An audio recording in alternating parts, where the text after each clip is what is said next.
Good evening, ladies and gentlemen, mothers, fathers, daughters, sons, brothers, and sisters. Welcome to the Assetto Corsa content creator madness, I think it's going to be fair to say.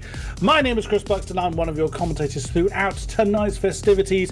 What have we got lined up for you? We have not one, not two, but three races in three different classes of car that we will cover throughout the course of the evening. I am very, very excited, in case you couldn't tell. Sharing the excitement on the commentary box with me, I'm very, very glad to say, all the way stateside, Mike Noss. Come on board, sir. How you doing? I am doing wonderful myself, Chris. We are here at Circuit Ricardo Tormo, otherwise known as Valencia, a 2.4-mile circuit located in Valencia, Spain, with 14 corners, 5 to the right, 9 to the left. And as you said in the intro, this is going to be the creator clash, maybe a little bit of chaos out there. We're going to have nothing but sprint races tonight and sprint quali sessions. Chris, this is going to be exciting. Oh, yes, it is. A lot of people taking part in this series. I think it's fair to say we have a wide range of abilities, but we have got an equally wide range of characters joining us. Now, there are three classes within each category. We've got, now they're not strictly speaking divided into like pro-am and am, but I'll go through it with you and you can make your own judgment as the evening goes on. We have the content creator class.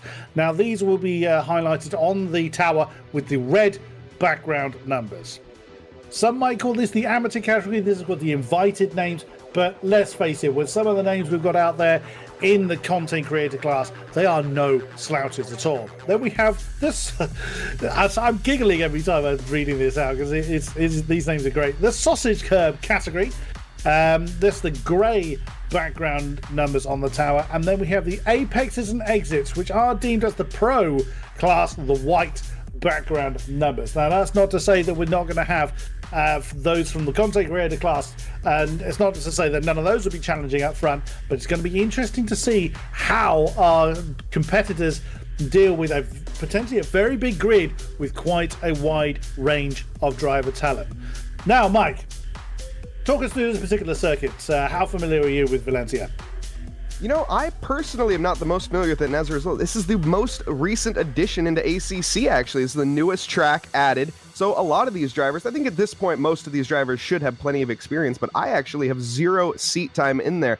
I've commentated a few races on this track, though, and of course, this is a primarily motorbike-focused circuit, meaning that the curbs are going to be very, very low. So these drivers are going to be trying to push those track limits every single corner. And as a result, we may see a few red laps here in this qualifying. And with a 6-minute quali, that could be absolutely devastating.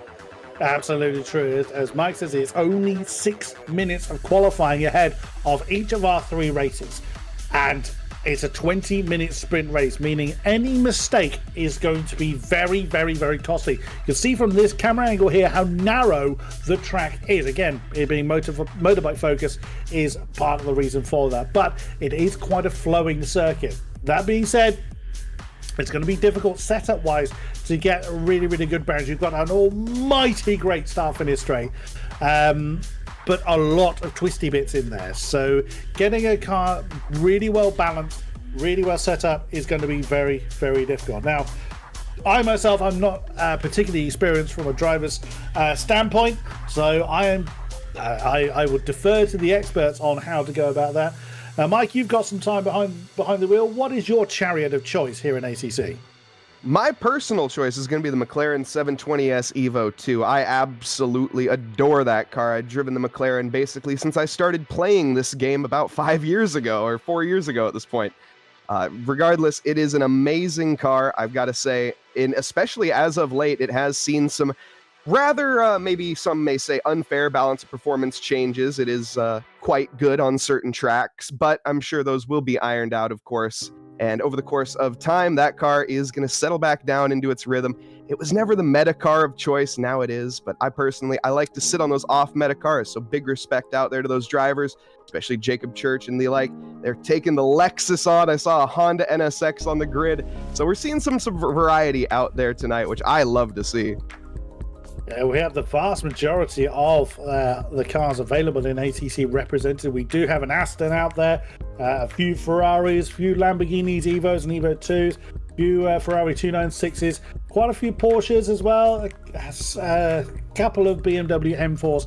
Yeah, we are well represented as far as the car marks are concerned. See, Mike, as soon as you said McLaren, I thought, I like this man. I am right there with you. I am a diehard McLaren fan. And the few times I have driven GT3 machinery, it does tend to be either McLaren or Mercedes flavored. So I'm not sure we've got any Mercs.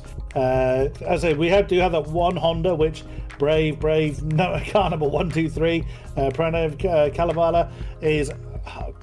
I mean, Honda has always been in the past a bit of a monster to try and get the hold of. But yeah, I'm just really looking forward to getting into session. The practice session still running on. As soon as the qualifying session begins, we will get into it. Just being queued up by production.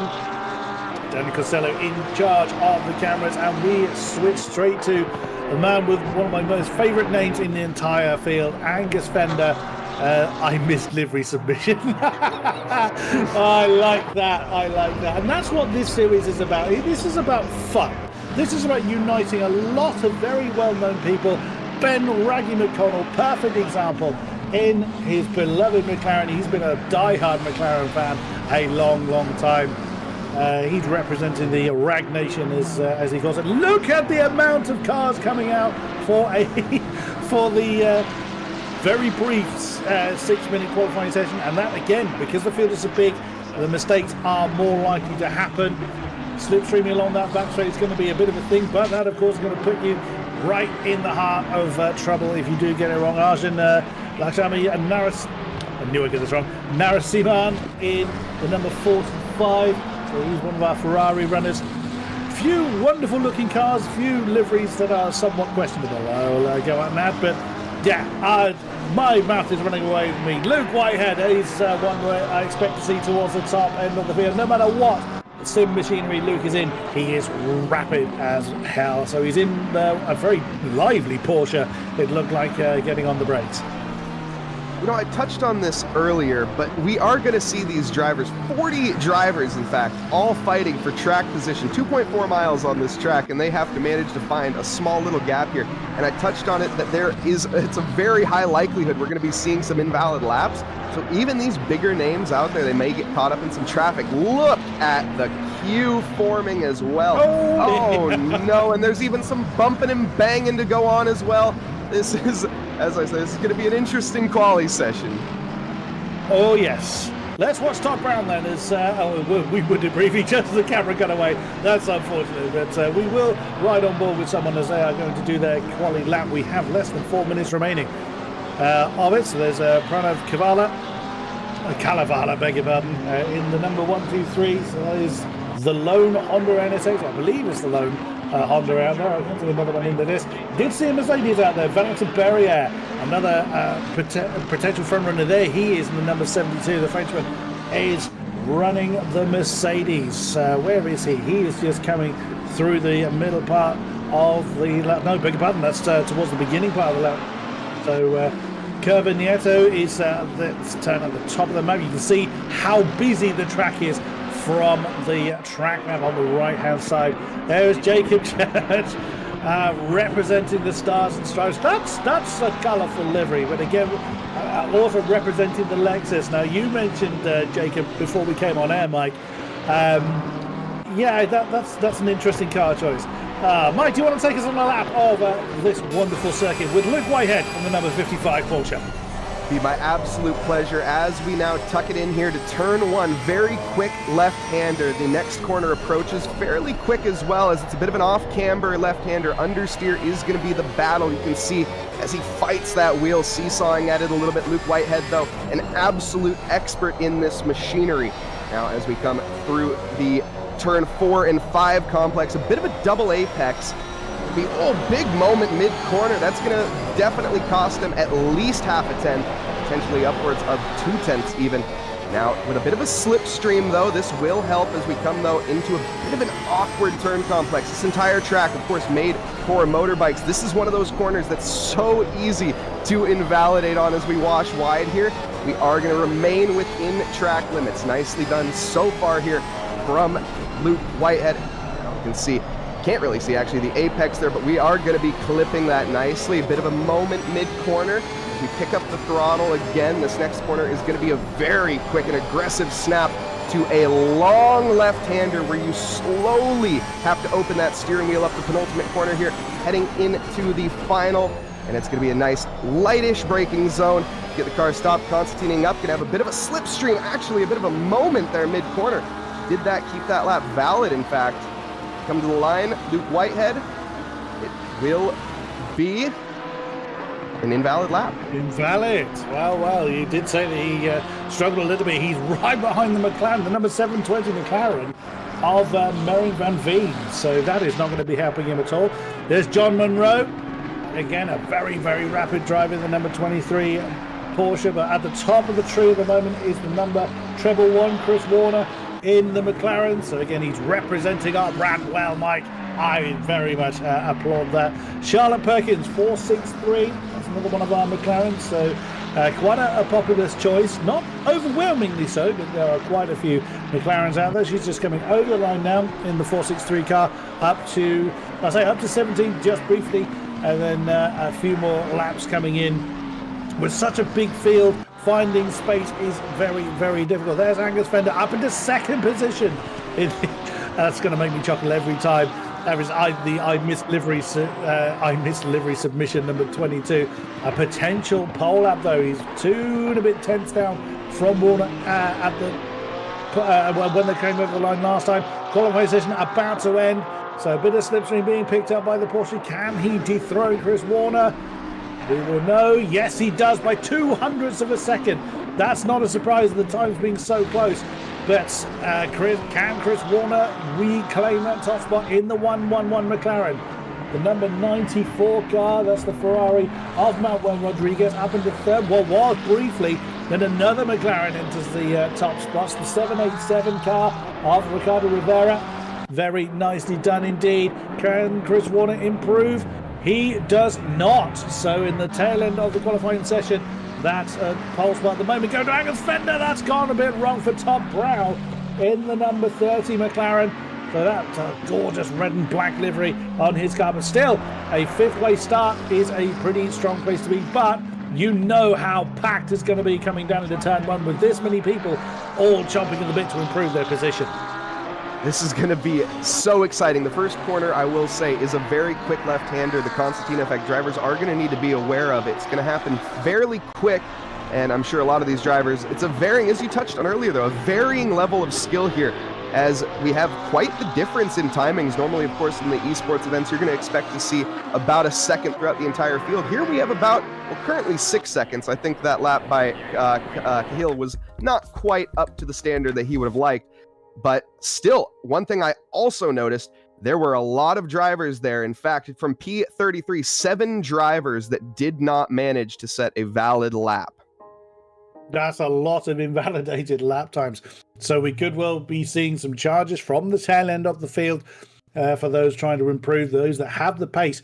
But you touched on this earlier, Mike. This is a recent addition to ACC, and it's also a track that we don't see a lot in other sims. Again, probably primarily because it is a bike racing circuit rather than a GT or single-seater circuit. So this is going to really test those that can drive much more on their instincts rather than relying on muscle memory and circuit knowledge. So let's head to the grid then for a grid war. Mike, do you want to take this away, sir? Absolutely. As we have it here, starting off in P1, Angus Fender, the number 22 car with Chris Warner in P2. Up on the front row, Ricardo Rivera in third, the 787 Puerto Rico E-Racing driver with Miguel Rodriguez in P4. Todd Brown going to be fifth quickest in the number 30 with Wilf Paduano in P6. We have James White in P7 with Martin Van Veen, eighth quickest. John Murno going to be rounding out ninth there with our top 10, Lucas Egger. We have David, I apologize, David, Dashvili, apologies, in P11 with Tom Ventures in P12, John Gray in 13th. Alex Schender is going to be in 14th quickest with Arjun, Lakshmi, and Narasimhan in the 45 Ferrari P15. Ryan O'Sullivan, 16th quickest with Joe Boyle in P17. Ed McConnell bringing up behind him in 18th with Ricardo Claro in P9. David Perel in P20 with Daniel Tomlinson in 21st. Luca Ziege, 22nd quickest with Tommy Bryan in P23, the 117. Matthias Mamela in P24 with Ilippo Rautsulainen, 25th quickest, the number 666. Pranav Kalevala in P26 as well, with Charlotte Perkins bringing up the P27 slot and Steve Worrell in 28th. Luca Murno in P29 with Yannick Hustin in P30. Michael Wolk in 31st with Idris Kali Company in 32nd. Jacob Church, now we're getting into the drivers here that did not set a lap. Jacob Church with an invalid lap starting off in P33. Valentina Barrier in P34. We have Grantas Krachek in P35 with Christoph in the number 11 and 36. Also, Yaroslav Honik in 37th, George Boothby 38th, Samir Foch in 39th, and Luke Whitehead in 40th. I have a sneaking suspicion, Chris, that those drivers started from the back intentionally. Could well be. I wouldn't put it past, especially Yaroslav Honzik. I wouldn't also be surprised if Honzik and Whitehead planned it. Because they have crossed swords many, many times. They know what this is about. But again, this is about bringing major names in the ACC community together as a whole. So it's, yes, there's points. Yes, there's a championship to kind of race for. But this is all about fun. And that can very often be kind of overlooked in major series. All of these guys have certainly, a lot of the major hitters that we're expecting have competed at the very pinnacle, where every lap time is crucial. Everyone is looking to scrutinize every pixel you go wide. Here, that's not really the case. There's no kind of pressure other than your own personal pride to do well. So this is a great opportunity to just let loose and have some fun. So it doesn't surprise me at all that we're seeing a last to first potential challenge from the likes of Yaroslav Honzik and Luke Whitehead in particular. But exactly as you say, Mike, that does mean that we are going to be looking forward to some real charges from the back of the field. But look how busy this is. This is going to be utterly nuts coming down into turn one. Yeah, overtaking opportunities are thin here, so we'll see how those back runners can manage here in race one. Now, of course, we have 3 races tonight. This is not just one with GT3s. In fact, it's going to be 3 over the course of multiple cars. We have GT3s up in this current race. After that, of course, we're going to have Porsche Cups over at Imola, and to boot after that, Ferrari Challenge at Monza on their home circuit. That's going to be awesome. Now the 2x2 line doth form. Now it is time to do away with whatever nerves these guys have had, especially those towards the front are probably looking behind them thinking that's a lot of headlights staring at me. So our lead Porsche, Angus Fender, alongside the lead McLaren of Chris Warner. Lead Ferrari of Rodriguez, the number 94, starts 4th. Lead Lamborghini in 5th. Lead BMW of Egger in 10th. We are away. It is let them loose then. Oh, look at that bit of door rubbing. There's probably a lot of door rubbing. We can just see that one at the front. But in comes the Porsche, just as the apex runs a little bit too wide as Warner tries to come back underneath. Fender, can he get it done? Nearly impact between the two. Oh, that's someone skewing towards the wall. That's number 4. That's John Gray. Had he keep, it looked like he did manage to keep that out of the wall. God knows how. Your brakes must be on fire by this point. But now Warner is up into the lead. You've got Ricardo Rivera in the 787, the Puerto Rican, trying to challenge for second position.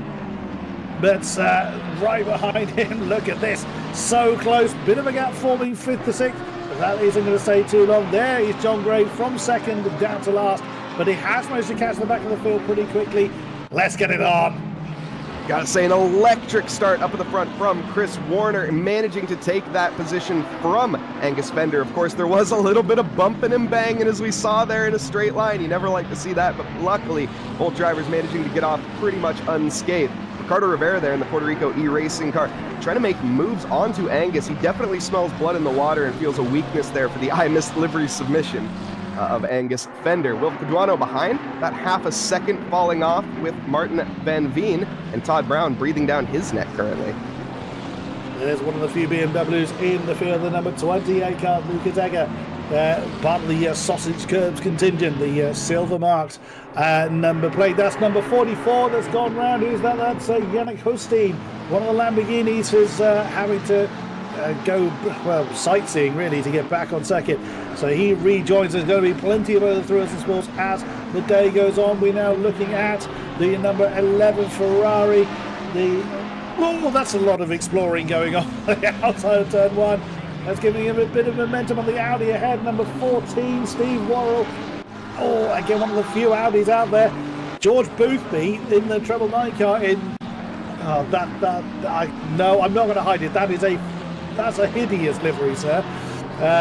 But George Boothby up into 17th place in the McLaren. He may not look good, but he is going fast.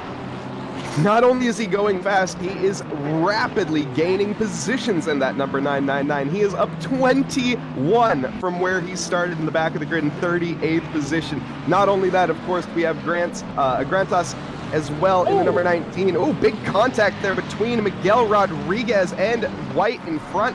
They're going to have a little bit, hopefully no love lost there. Rodriguez is going to have to tuck behind and be a little bit more patient with the BMW, though, breathing down your neck. That's going to be quite the challenge. Yeah, I wonder if he was trying to do a bit of bump and run there on the number 12 Ferrari of James White, but didn't pay off for him. And Egger's gained another position since we looked at him. Is he the sole BMW? No, there was due to be another one out there, but I don't think Gert Fischer is with us. No, he's not. As out of the pits comes one of the Lamborghinis. There's a spinner at the final corner. I can't quite see which car number it is.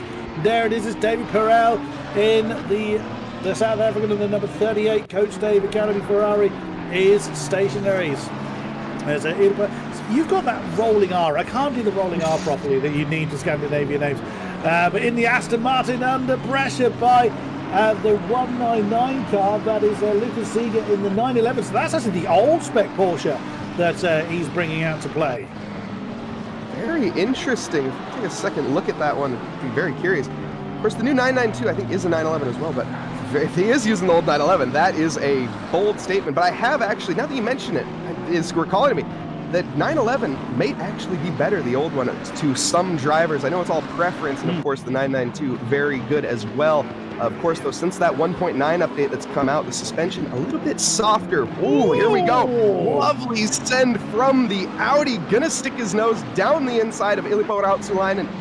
Illipo holds the outside line, gets on the throttle nice and early. In fact, that's going to be the Audi off track, losing not one position, potentially two here as well. Oh, from an attack to a defense, and that's gone horribly wrong for... Oh, and he's still bouncing off of cars. It's impossible to know where to look. It's Ben Raggy McConnell up into 12th, where he started around 18th or so, as the fastest lap has just been claimed. It's going to change hands numerous times more, let's be honest. But Merlin Van Veen has claimed that one. We now look at the name that both me and Mike have rehearsed and still can't get right. The German in the 728 car, that's David Naskidashvili. That's as close as I'm going to get, and I apologise every time I try and say it.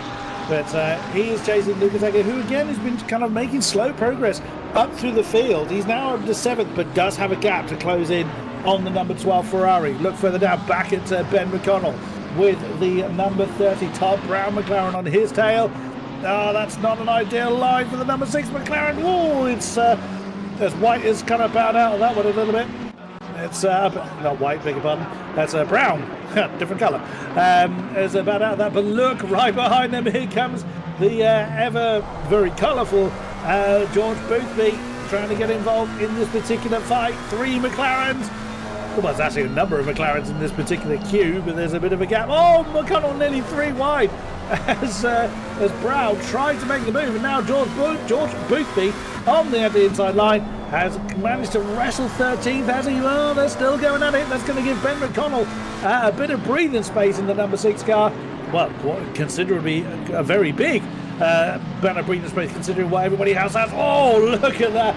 I think Todd had to bow out of that a little bit, but he's still hung on in there. Still side by side. This is about half a lap these two McLarens have been fighting for.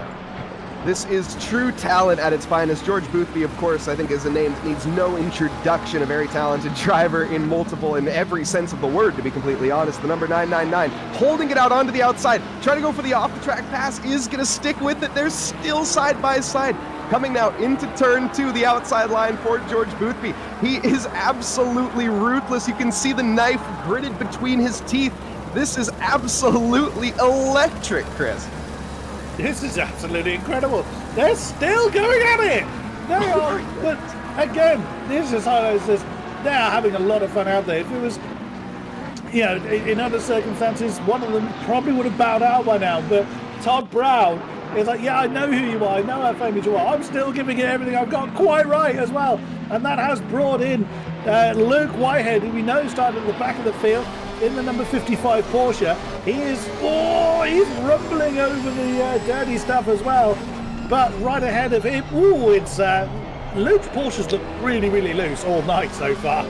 But the number 19 ahead, Grantas Caracas in the McLaren. As we go have a spinner, that's the 47 that's gone round. That's Will Paduano. You mentioned him earlier on, the Lamborghini. He's just recovering, but of course, with there being so many cars out there, he's got to be very, very careful how he rejoins the circuit.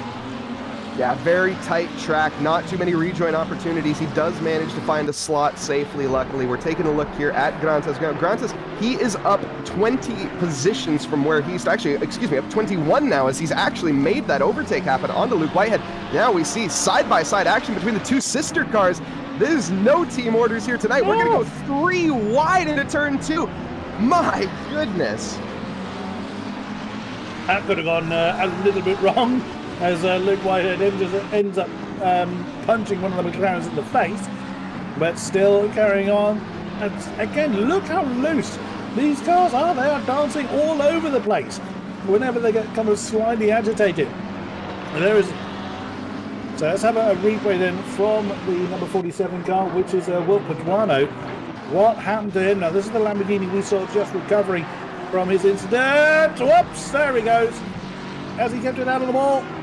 No, he's very much united his Lamborghini with the concrete barrier. But again, now he opted to take the safer but probably more costly route of not just reversing straight back onto circuit. Very considerate to his fellow man. Oh no, that's Chris Warner, race leader. The Triple One McLaren has gone off. Well, if he can, it shows you how difficult this circuit is in this GT3 machinery. That's all the way down to 8th position from our former race leader. My goodness, he started in P2, of course, had an electric start, getting that, stealing that position at P1 with a ruthless overtake, and I'm very curious to see, as we're going to pull up a replay very soon here, of what happened. But side by side, George Boothby right now, the McLarens are bumping and banging in a straight line, going now into the first corner, the McLaren, both McLarens, but we have the 19 on the outside, or is that McConnell? Ben McConnell on the outside, and Boothby down the inside. Looks like that is gonna be job done and dusted, but that little error has allowed the two sister cars to remain side by side, and you see 2 by 2 now coming through sector 1 with a little bit more contact. That's Whitehead in that group. He's the only non-McLaren in that particular pack, as Luke Whitehead just gave Ben McConnell a bit of a punch in the face.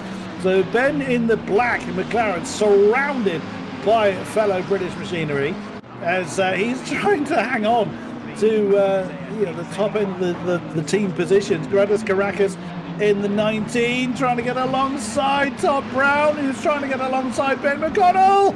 Oh, someone's going to have to lose out here. Someone has to bow out. I think Ben McConnell is the one that's lost out a little bit. No, not quite. He is bowed on the inside of Todd Brown. Another contact. I'm not sure who that was. That was going a little bit slowly. That was Warner again. Oh no, he's plummeting down the field. There's Chris Warner in the Triple One McLaren. It's all got a horribly wrong. There goes Boothby again. Oh, goodness me. Right, replay to... where's Boothby going? He's going for an explore on the outside line. Oh, dear. Replay, right. Chris Warner. This is where it all went wrong for him to start with. So he just got... You can see how raised that green AstroTurf is on the inside line. Again, nearly 3 wide coming into turn 1. Wow, this is absolutely electric. And yeah, as he bottomed out through that corner, but that is in the past. We see, big send from George Boothby. Makes contact there with the Ferrari. Porsche somehow managing to retain the lead of this battle for now. But this is an unstewarded series. Keep that in mind, everyone. And I think that all of these drivers are clearly well aware of that. Yeah, it's so true. The Whitehead now leads this particular parade. Look how long this line is. That's not because Luke is slow, absolutely not. He started last and is now in 8th. So that alone shows you how quick he is.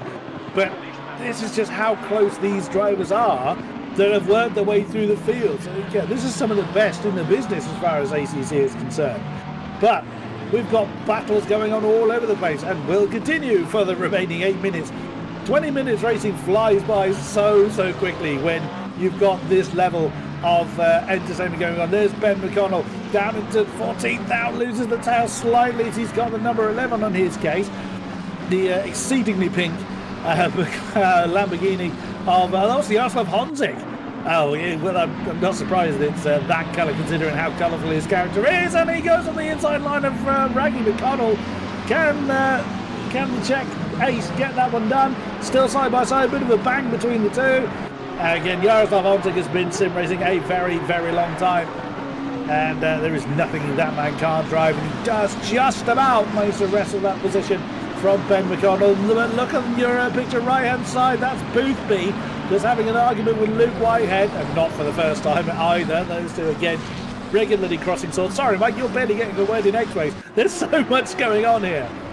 No, this is absolutely incredible. We're tuning in here with now Ben, who is in front of Chris. After that error we saw from Chris Warner, he is going to be on an absolute charge. I always mention there is a little red mist that these drivers see. Here's a lovely attempt. This is for the race lead, in fact. Ricardo Rivera trying to make a move here on to Angus Fender on the outside, trying to go for the long way around. It isn't going to happen yet. The switchback attempt, though, is going to be open for him if he wants it, but he doesn't quite have the exit momentum. Tucking now into sector 3, 3 more corners to go. It's going to be a fun battle up at the front with 6 minutes 36 seconds left to go. Also, so much scrapping still in that mid-pack as whoa, that Porsche getting a very loose back end. Now that is just Porsche things right there in the John Murno Racing Porsche number 23. On a charge to make that position over the BMW. Whoa, here we go. Some side-by-side action between the Ferrari and the Lamborghini.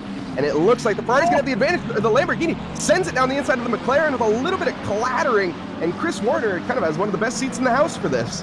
That he does. Luke Whitehead claims the fastest lap of the race. Not that really means a great deal because no one's had a clean lap out there all race long. Let's be frank. When the pack is this heavily condensed. But that was Honzik barreling on the inside of McConnell again, and now Chris Warner involved in that particular battle. Warner having a look on the inside line. Can he get it done? Not quite. As and again a huge slide. That's all these cars are so loose. I'd be terrified trying to drive in a pack like this with a car that loose. You know, this is the one thing that we need to remember as well. This is race 1 of 3 tonight. Now, keep that in mind. These are the cars that these drivers are most familiar with. Chris Warner with a send now onto the inside. He tucked out of that. Looked like he almost made an error. Oh, a little deep into the corner. Has some side contact there. And now we're going to go 3 wide down the back. Not so straight. Chris Warner. Oh, no, there's contact under braking between the Ferrari and the McLaren. Or those are both McLarens. It's so hard to tell. Chris manages to slip by. That was McConnell into the back of... oh, no! Oh, no! There's a spin! Todd Brown is coming to... Ryan O'Sullivan. That was the McLaren that Ben McConnell tapped the back off under braking. I can't want to say Ronnie O'Sullivan. No, not the snooker player. That's that's another car around the 1, 2, 3. You can see on the map. That's Cavalli. I did that again. Calavala in the Honda. The beast from the east has claimed another victim there, as we see I think it's a Lamborghini coming through the pits. Again, can't tell at that rate which one it is, but Luke Whitehead challenging for position. There is Calavala in the 1, 2, 3 Honda in the pit lane. Still plenty of side-by-side going on. Some slightly unusual cameras going on, I grant you, but it's still bringing us all the action. So that's Whitehead. He's just been taken out of 8th position by Boothby. Right ahead of them is Naskidashvili. Again, as close as I'm going to get. I apologise in advance. That would actually sounded pretty good, but George Boothby is going to be... Oh, George Boothby is off! George Boothby is round! I have no idea what caused that. Was there contact involved there? We're surely going to get a replay of that soon. Rejoins the track just in front of Chris Warner, his buddy who he's probably seen at the front multiple times in plenty of races, but now they are going to rejoin side by side. The only issue is George has some dirty tires. Well, clearly that doesn't matter. He can still, even with grass on his tires, outbrake the likes of Chris Warner. Now that is true talent. Yeah, absolutely. So no one told George that overtaking is difficult here. But on they go nonetheless. Now you see George's name go down the tower a little bit, down to 13th place. But still a few minutes to go. Up towards the top, Ricardo Rivera in the 787 McLaren, still challenging Angus Fender in the 22 Porsche. Riding on board then with the Puerto Rican driver. He's having a look at the inside. No, that door gets closed off by the pink accented Porsche. 4 seconds back is the number 720 McLaren, Marion Van Veen. So they haven't got any immediate challenge behind. So Ricciardo just concentrate purely on keeping all the pressure on the Porsche. Not too many laps left though to try and force that mistake. And at the moment, Angus Fender looks pretty bulletproof in the leading Porsche. Yeah, he most certainly does. He really hasn't put a foot wrong this entire race. He qualified on pole position, has, well, not managed to hold it. He actually lost that position we saw earlier on to Chris Warner. Chris Warner, unfortunately, bottoming out, though, with that low McLaren in a relative, well, not relatively high. It's actually a fairly low quarter. Just that's the McLaren, just McLaren things as well there. Ricciardo, though, keeping up, biting at the heels here of that Porsche as he has a great look at the diffuser. Coming now onto the back straight, or back kind of straight-ish. 3 more corners to go here before we complete this lap, and we're going to be on our penultimate lap, I think, Chris. I think you're right there, Mike, as these two come through the final corner. It looks quite difficult trying to brake and turn at the same time, but they do manage to keep the cars on the straight and narrow. It's now or never, really, for Ricardo Rivera. He's got to get the move done and make it stick long enough for the checker flag to come out.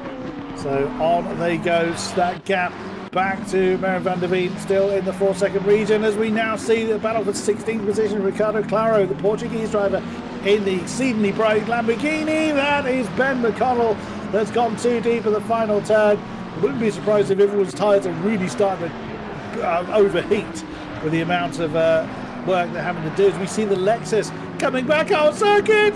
Oh, they're going to have been horrible. Yep, I'm not surprised. I'm not surprised he took the scenic route there, the safest way of rejoining when this pack is this close. And right behind McConnell, you've got Foch in the treble A car, Samir Foch, getting through on the older spec 488 GT3 Evo up into what will be 18th position.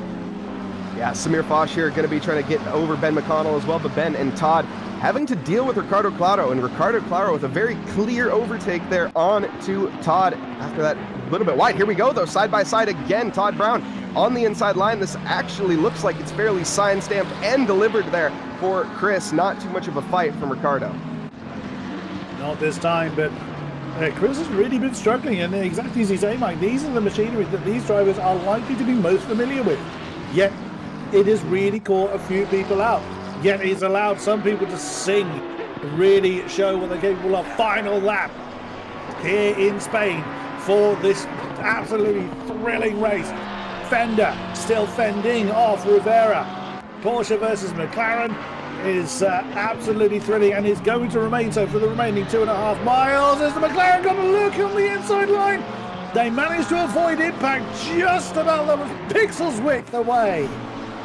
I nearly fell out of my seat there. My eyes got so wide as well.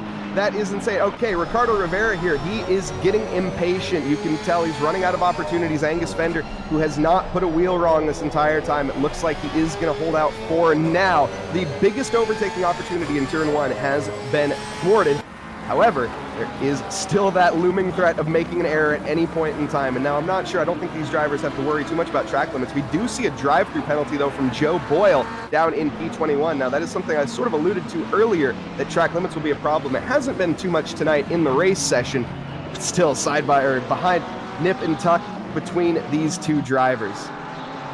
Renav Kalavala again in trouble in the Honda. You can see it's difficult to avoid because they're...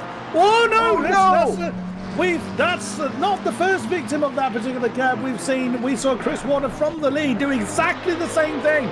So that has gifted Angus Fender a clean run to the line. Your winner for the GT3 race here in Spain is Angus Fender, the number 22 Porsche. But who's they going to bring through into second is Merin van Veen, who's had a comparatively lonely race compared to everybody else. And then coming through for third, this is going to be the Ferrari as well. John Monroe's got sick. There's a big old squabble for the last podium spot. It does indeed go to the number 12, James White in the Ferrari. And Lucas Egger's already part of the pit lane. Oh, we have destruction on the start-finish line. But again, this is just people enjoying their time out here. There's penalties out there. I don't think anybody's really going to care. What a race we've seen and still going on. Yes, indeed. As we see here, Tommy Bryan going at it with the number 14. Oh, that's going to probably put an end to it, though. The back end of the Porsche steps out. Now, one thing I will say is hopefully we don't see too much of that in the future, is a lot of these drivers do have direct drive wheels, and that actually can be quite dangerous to have collisions like that. So you really never like to see things like that, to be honest. I understand the celebration, but you never like to see that. Tommy Boyle, he is going to have to contend here with P27, unfortunately. A valiant attempt at the end, but unfortunately thwarted by Worrell, and that is going to be that. P26 and 7 decided to the line. Indeed. Wow, what a way to open tonight's festivities, the community clash. We get to breathe now, but it's going to be like this all night long. That's what the GT3 machinery was like. And like you said earlier, Mike, we've got 2 races left to go on their single spec. So it's going to be even more interesting as we switch cars. Hopefully we get a chance to chat to some of our drivers.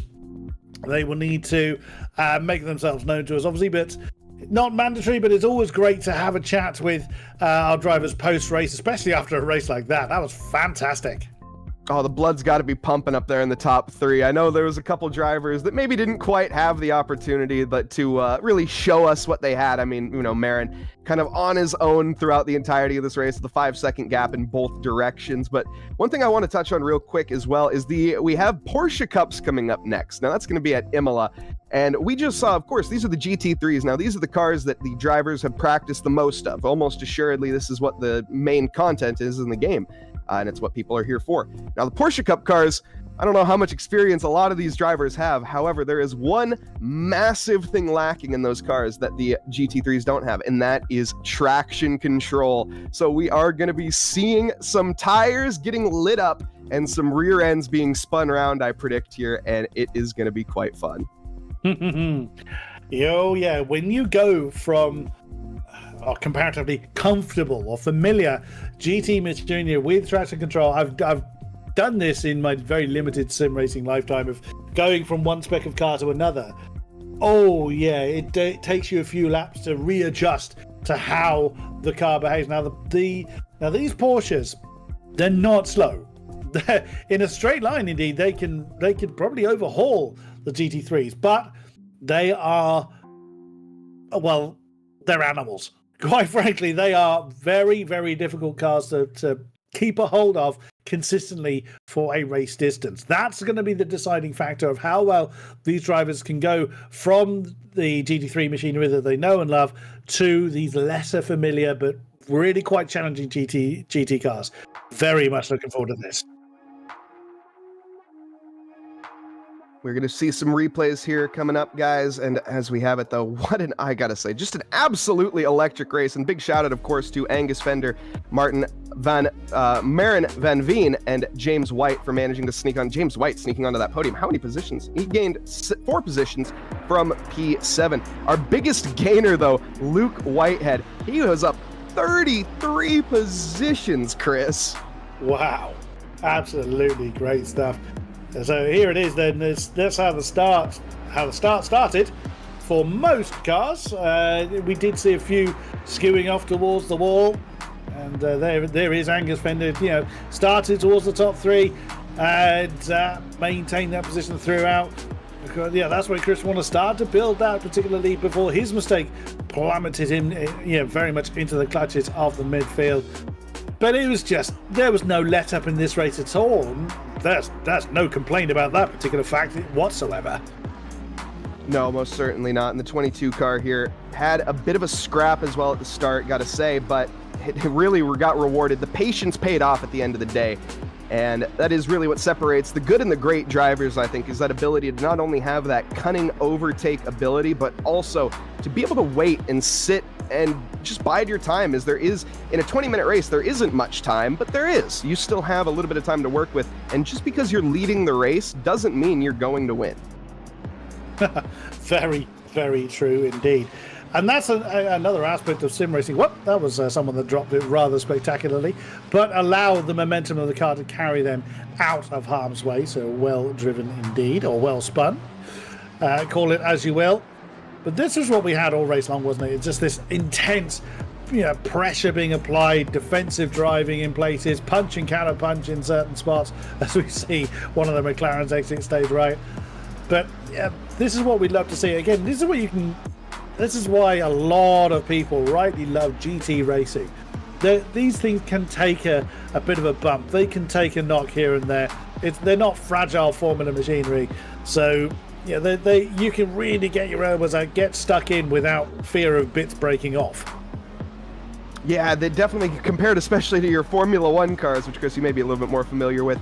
But yeah, lots of quite a few actually. Especially the modern day GT3 cars, the McLaren Evo 2, for example, or that Ferrari 296. You can see a lot of sticky outy bits on that front end, and of course those can get damaged and whatnot when you hit the wall. But a lot of it, of course, comes from underneath the car, as well as just everything else. These cars are very reliant on mechanical grip as well as their downforce. Now, a lot of these cars, as soon as especially the McLaren in particular, if you touch that diffuser, even with a light tap, it actually makes the car very, very unhappy. And I think the Ferrari in a similar boat, but I think not as much so. But very exciting, I gotta say, and I cannot wait to see these Porsche Cup cars out as well. This is gonna be so much fun. Big sends here from George Boothby in the replays. But one thing I gotta say, hopefully, we don't see as much straight line contact as we did here in race one. I think we will to start with, because it's fairly inevitable when the field is this heavily condensed. But again, look at the slide there for John Munro. That was a fantastic maneuver there to get around a slow-moving Lamborghini sideways. That is fantastic. That is what you call applying the proper slip angle right there and making a solid overtake. Wow, absolutely superb. And yeah, the ever-present George Boothby, as he continued to carve his way through from starting near the back of the field, as a number of our, shall we say, quicker drivers elected to do. And it'd be interesting to see whether they do that in the less familiar machinery. That's very much looking forward to. But we move our location. We head to the wonderful region of Italy known as Imola. And this is such a historic circuit, more ingrained in the racing DNA than the likes of where we've just been, of course, but that doesn't make the circuit any easier. But at least somewhere like here, the drivers have to think less about the circuit and where they have to learn how the circuit flows. This will be a bit more familiar to them, but it just means they have to learn more about what the car is doing, because that won't be as familiar as the GT3 machinery, as we've said.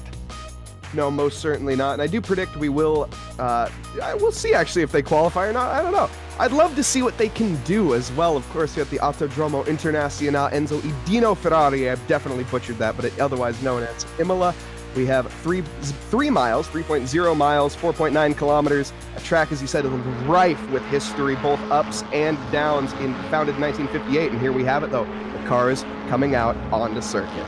I'd say you got that spot on, Mike. I was very impressed. You got that rolling R thing going on. I can't do that. I'm not jealous. You have no proof. But here we go then. Out they come now.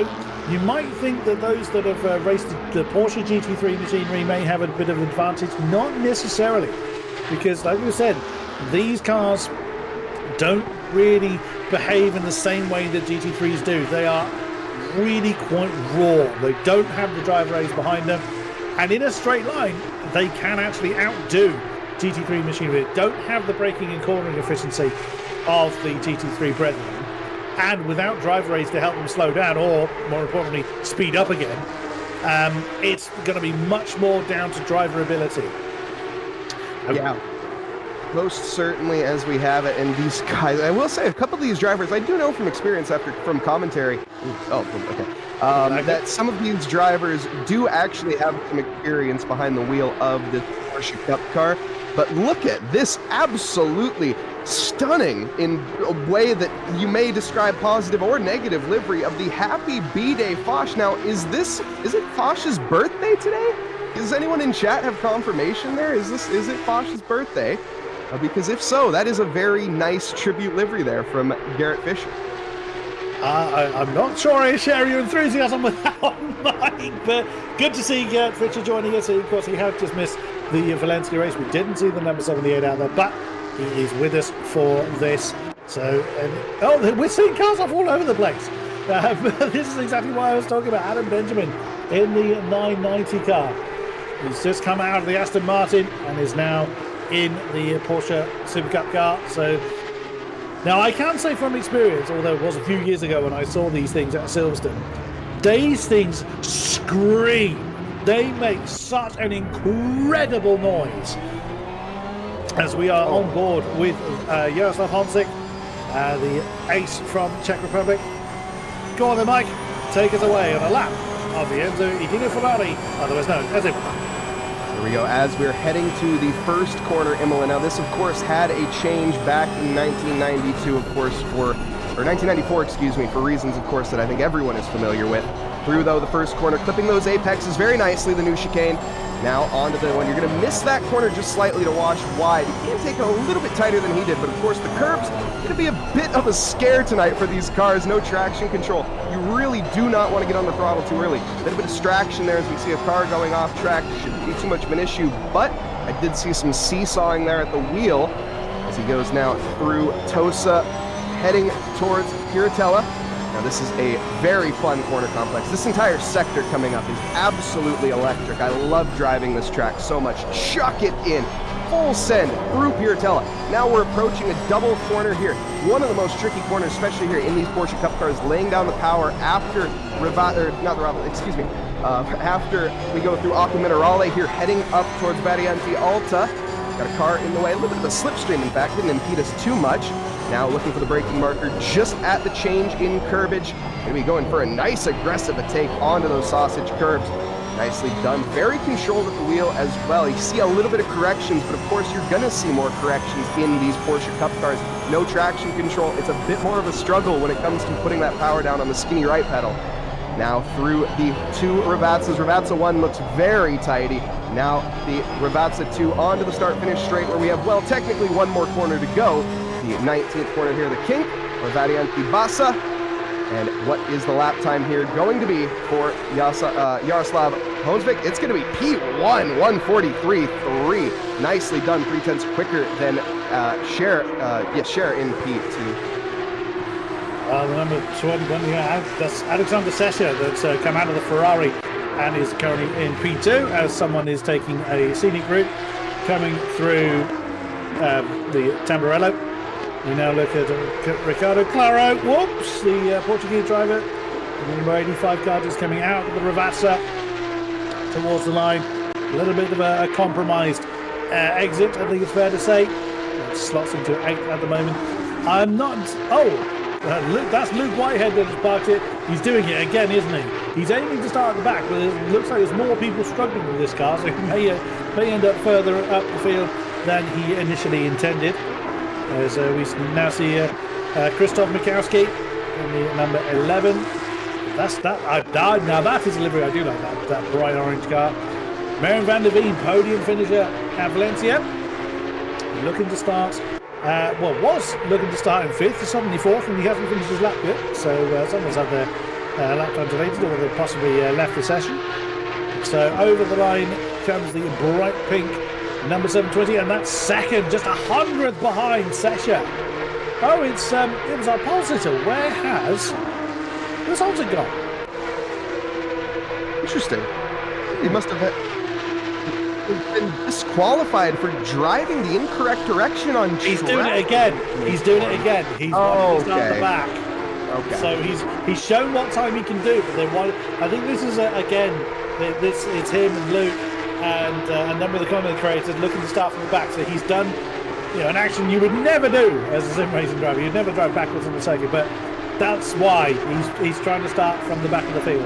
But we can't see it. Well, we didn't see it happen, so that's why the tower is shuffling around a little bit.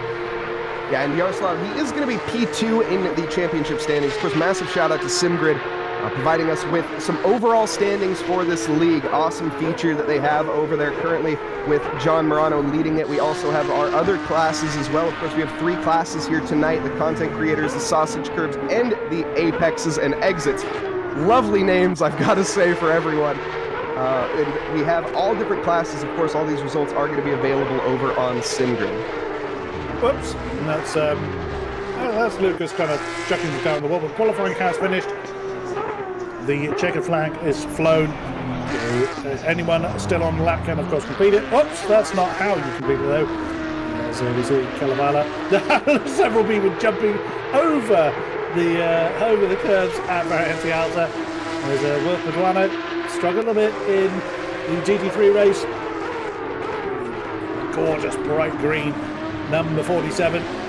Caught the first apex and the Ravats were a little bit hard. Unsettled the car a bit. Wow, you're talking about a hard curve. Look at 2 cars behind him. Now you're seeing the disqualifications on the board. Haunting Samir Fosh as well. Luke Whitehead has not done that, but he will be starting in 24th. I wouldn't be surprised if he dropped towards the tail end of the field, again looking to recreate the last of first challenge we saw in the GT3 race. But that is qualifying done, and as we've had the GT3 race, 20 minutes of racing in these very raw Porsche Super Cup cars. Yeah, and Angus Fender there bringing up pole position at the very end. We actually missed that lap. He snuck it in at this very final lap of the 1:42 for a blisteringly quick lap in a Porsche Cup car. Chris Warner in P2 with Ricardo Rivera bringing up 3rd this time around. And David in the 728. We'll try. It's Naskadashvili.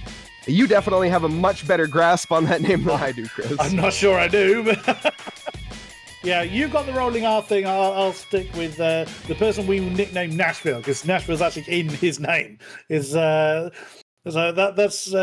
stick with that. But we will head to the grid very, very shortly. And Mike, do you want to take us through the grid walk again? Absolutely, it'd be my pleasure, as we have 39 cars actually this time around joining us, one of them not making it over from the previous session. And it is going to be a dry session here tonight as well. But as we have it, we'll just get into it. Starting, of course, here in P1, it is going to be Angus Fender. Angus Fender with a blistering lap at the very end of qualifying, it is to be said. And actually, we're not even over into the race session yet. My apologies. We'll hold off on that here in a minute.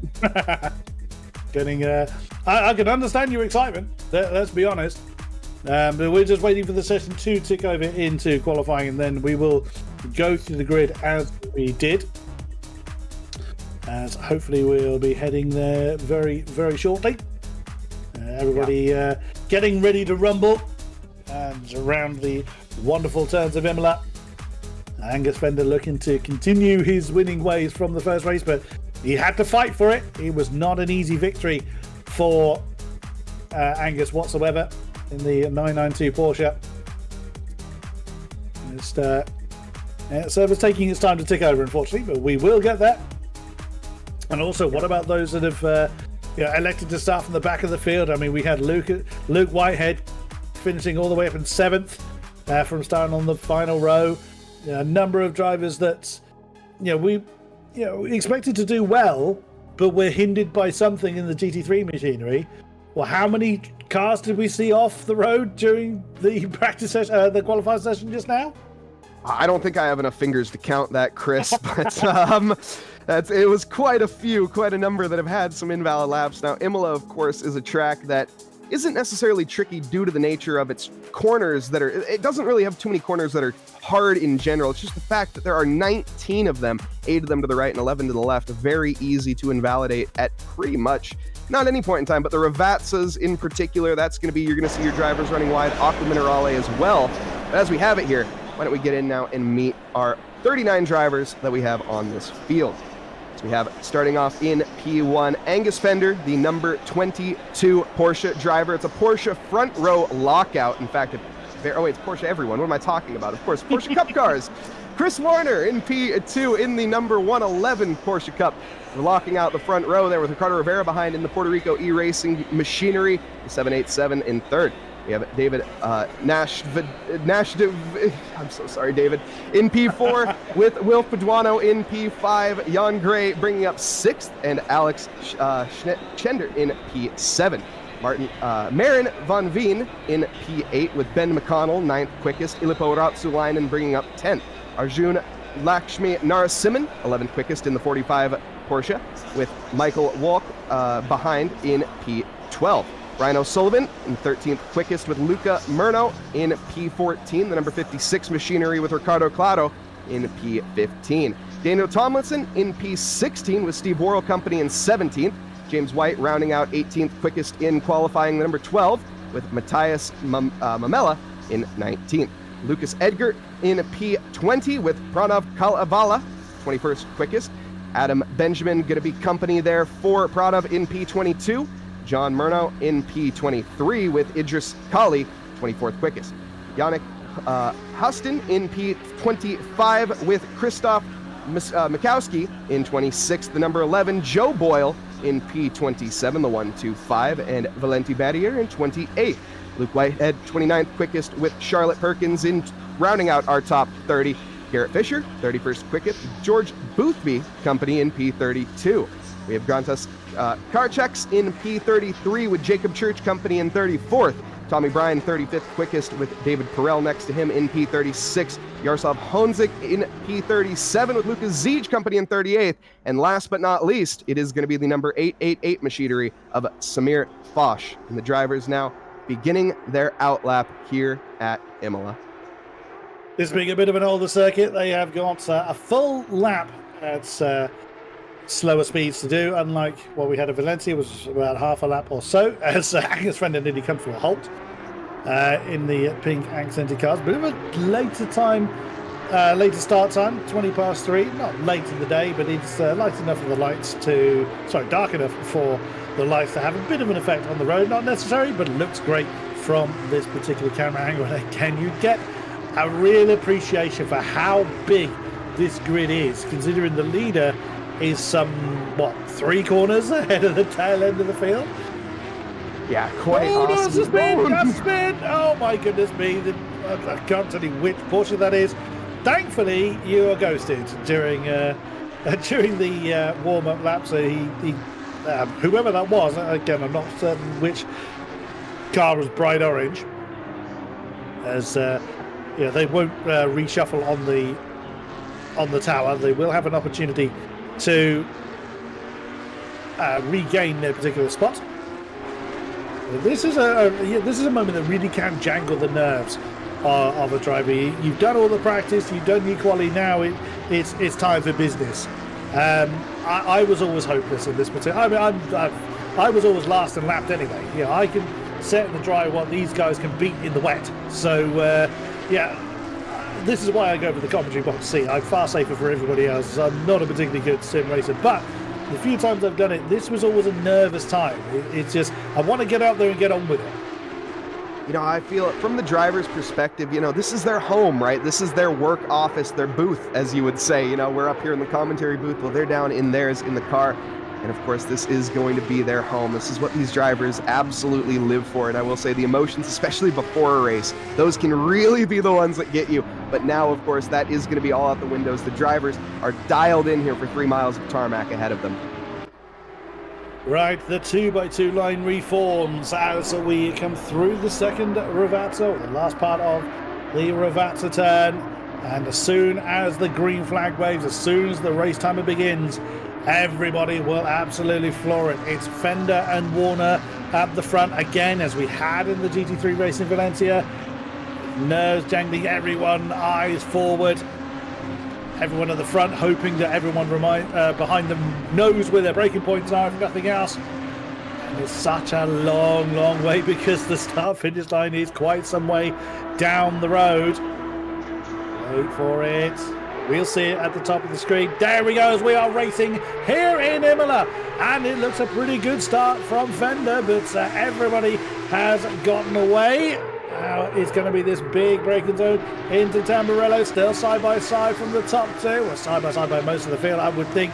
Who is not going to come out of it, we will see as the field wanders on. No one flying off into the dust just yet.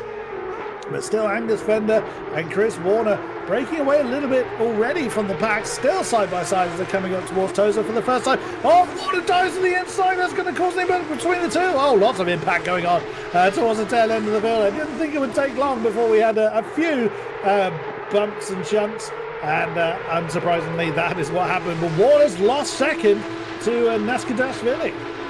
Yeah, and Warner falling down a little bit there is going to retake that back. Ashkadashvili is getting, they're just going to exchange positions, just saying, here, hold on to this for a second and then give it right back. Nonetheless, they move on now into lap one. I will say it's been a much cleaner lap one than I expected. We do see quite a few yellow flags in the background though, but no, very deep there onto the outside. That's going to cause some side-by-side action now into Variante Alta. This is where we're going to see a concertina, but no, these drivers have fanned out one by one.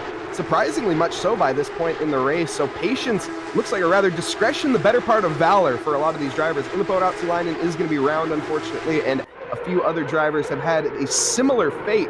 But as we have it here on lap one, we are green, green, green, and we are mostly clean. That's a fantastic race. I like that. But yeah, 463 is really, really struggling. You see on the map, that's Charlotte Perkins from the McLaren from the first race. And that's with quite a few cars haven't survived this first opening lap, unfortunately. So as we've got lots of side-by-sides going on, that's Alexander Sescher, the Austrian in the 21 car, challenging Marion Van Veen, beg your pardon, there's no der in there. Let's have a look at the race start again. Oh, look at that car already backwards. I didn't see that. I thought everybody had managed to get through Tamburello okay, but we had a car going backwards. Oh, there's one off stage left. And oh my goodness, all the bumping going on. I think that's Boothby. That's just slap. Oh goodness me, it's a big concertina, big domino effect going on. Several drivers affected by that. Quite a few drivers having to return to the pit lane already. But again, it's business as usual up top. Fender fending off Warner. How did George Boothby get away with that? He got tagged fully sideways, and I'm pretty sure at one point in time he was parallel, or rather perpendicular with the track, and another car hit him and righted him the right way. How he kept control of that, I have no idea. Regardless, we're looking up at the top of the field with Chris Warner now and Angus Fender. These two definitely no love lost here at the start of this race. Looking back now at George Boothby. Actually, that wasn't George Boothby, excuse me, that had made that move. The pink and purple car, we made a mistake on that one, unidentifying. Apologies. George Boothby up into P12, have a little bit of a leap as well over the curbs. And George Boothby, let's see, he is currently in P12, up 20 positions from where he started. Already, we're only a couple of laps in. Superb. He's looking to go side by side into Ravazza. Brave if you can do it. The treble 9 car's gone too deep though, and that's caused an issue for the 45. That's Aaron Lakshmi, now Seaman, that's gone for a bit of a spin. Managed to right it fairly quickly, but that's cost him a huge amount of position. Luke Whitehead, again, a sim racing superstar on the back of Boothby. Again, these two crossing swords many times. That's John Munro in the 23 behind him in the green and white car that is trying to challenge the position. And a couple of cars back. I think that's Sullivan. Whoa, where are you going? You can't do that, sir. Oh, and that was nearly him there. Wow, that could have gone horribly wrong. But Ryan Sullivan does rejoin. He's lost a few positions, so he won't be deemed to have gained an advantage. But yeah, that would have been a bit uncomfortable. Oh, a momentary mishap there as he forgot where the middle pedal was for a little bit. Luckily, I think he has found it once again. That was very close, though, on a rejoin. I nearly actually took my green screen out behind me. That was extremely close. And we see even more close action here between the number 19 down the inside. That is a lick the stamp and send it move if I've ever seen one. Nicely done. White is going to be relinquished a position after that. Gratis Caracas in the number 19 has got that move done. Now actually has some, there, he's got away with Porsche as well. Bounces over the tail end of Aqua Minerale. It gets back on the road. These cars can hit the curbs, but they don't like it. They get easily upset. If you do, there is Jaroslav Honzik in the number 39 car. He, again, it's very common to go wide there at what's often also called Grassini. What is these days called Grassini, I believe. But nothing too uncommon there. Side by side here, Gray and Naski Dasvoli in the 4 and 728 cars, still side by side, neither of them blinking at the moment. The number 728 nosing ahead, he's got the outside line. Can the orange Porsche do anything about it? That may well have been the orange Porsche we saw spinning in qualifying. Look how much bouncing there is going on in the suspension of these cars. Oh, well held. The number 4, John Gray, being challenged already. Like I said earlier, any mistake is really magnified because it's a single spec series and because the field is generally very, very close. Ricardo Rivera and the 787 car, the Puerto Rican, is trying to hustle hard. There is Luke Whitehead into 11th position now in the 55, challenging again George Boothby with John Munro in hot pursuit. These two can be, they're inseparable, to be completely honest. As well, it's hilarious too, because typically when you expect drivers to be battling, you expect them to be losing time. No, these two have been battling this entire race and have managed to gain respectively 21 positions for George Boothby and 17 for Luke Whitehead. It just doesn't seem to bother them. They're still gaining on Edgar ahead, but we see position changes as well. As actually, that's Ricardo Rivera off into the middle of the road. He manages to get off the track in time though, rejoins fairly safely. That could have been absolutely devastating, as having a chicane right before a chicane that you don't expect. Well, that's never quite what you want to see. Side by side again, though, between these two drivers. This is not going to end. John Munro's got the greatest seat in the house with this battle of the Titans right ahead of him. John Munro is no slouch either. He has got a huge amount of pace. Ooh, wow. How quickly did you want to return to the racing line, Mr. Warner? Struth, that was robust, but Angus Fender's like, nah, sunshine, I'm having that back. As the two refs arguing for race lead at the moment. Warner tries to get the undercut on Fender as Pedrano right behind. Again, it's closing in because of the arguing. Oh, that's a bit deep, is it for Fender? He does like to hold it. Warner again tries to cut alongside the number 22. Can he do it? Well, Fender's got the inside line, and here comes Pedrano to join the party. Wilf Pedrano is licking his lips right now. He smells blood in the water for both of these drivers, and I think he can see a race lead in his future if he can plan this right and play his cards properly. He just needs to tuck up to the bumper here of Chris Warner and Angus Fender and bide his time and wait. These two drivers are elbows out and scrapping like there's nothing. This is the last lap of the race for them. There's still 12 minutes to go, and that is plenty of time to gain a position. Absolutely so. We saw on the map, unfortunately, Ben Ricardo, the number 6, has had trouble and fallen towards the rear of the field. Oh, wow, that was quite a lot of curve. We just saw Chris Warner take there. That's put him right in the clutches of Will Pedrano. Number 47 car trying to improve his position, cuts out from the slipstream, coming down towards Ravazza. Difficult braking zone. It's really steep on the way down to what is quite a slow corner, and you do end up heading down there pretty damn fast. So there's the podium battle you see on the left hand side of the screen, and then there's everybody else that or almost at least on screen right. There's Mary van der Veen in challenging for 4th position. Alex Zescher, the number 21 Porsche, trying to, it's fairly pointless saying Porsche in this particular race, but you know what I mean. Oh, there's a challenge for the podium, is it? Can he get it done? Well, they'll beg your pardon, they're not challenging for the podium. I'm getting ahead of myself here. Challenge for 4th, beg your pardon, which Mary van der Veen does get hold of. I keep saying Van der Veen. Again, apologies there, Mary. As, what can Alexander Session do? That's very late. Oh, can he get the move down to the number 4? No, that's John Gray. That's kind of been sent off into the... Oh, wow, that looked like impact just from the tail end of that shot. We'll see whether John Gray sent someone off into the shadow realm. But... And there is John Gray. I suspect that he didn't fare too well from that track rejoin. Oh, what on earth? That's, I think, a missed breaking point there from, I think that was Egger, the number 28 car. Way too deep into Toza. That was absolutely not where you wanted to be, and especially into the side panel of a car in front. We resume, though, with Lucas Egger here, chasing down the likes of Cher in front. The number 21 Porsche is going to go on the defensive here. You can see, closes that inside line off. Is he going to have a look? Is that the sister car in front as well? As they go side by side? No, they're different teams. Clattering that curve.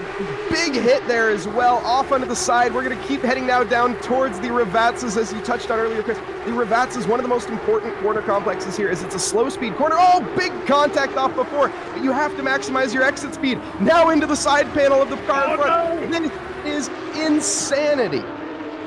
I misidentified Lucas Egger. It's much more difficult because they're all, of course, in the same shaped car, but it wasn't Lucas Egger I was talking about earlier on. Here's Luke Whitehead, though. In the number 55, he's gotten ahead of Boothby as they are screaming over the line themselves. Flash of the lights, don't know quite what you're trying to tell people. You're not lapping anybody. Oh, it's with that's Caracas, I beg your pardon, in the number 19 car right behind Luke Whitehead. Boothby is a couple of cars ahead, so excuse me on that one. But Luke Whitehead having to play a little bit defensive here, but he's still on the back of the 21. It's Alexander Sesha. Oh, that was someone in trouble. The 199 car I saw, Lucas Siege, from one Porsche to another. He was actually in the older spec Porsche in the GT3 race. Unfortunately, he has returned his car back to the pit. Oh, goodness me, everything is flying by so fast. Here comes Whitehead. Good exit from Toza up the hill. Oh, it's a side-by-side right behind them, though, into the Piratella. Brave if you can do it.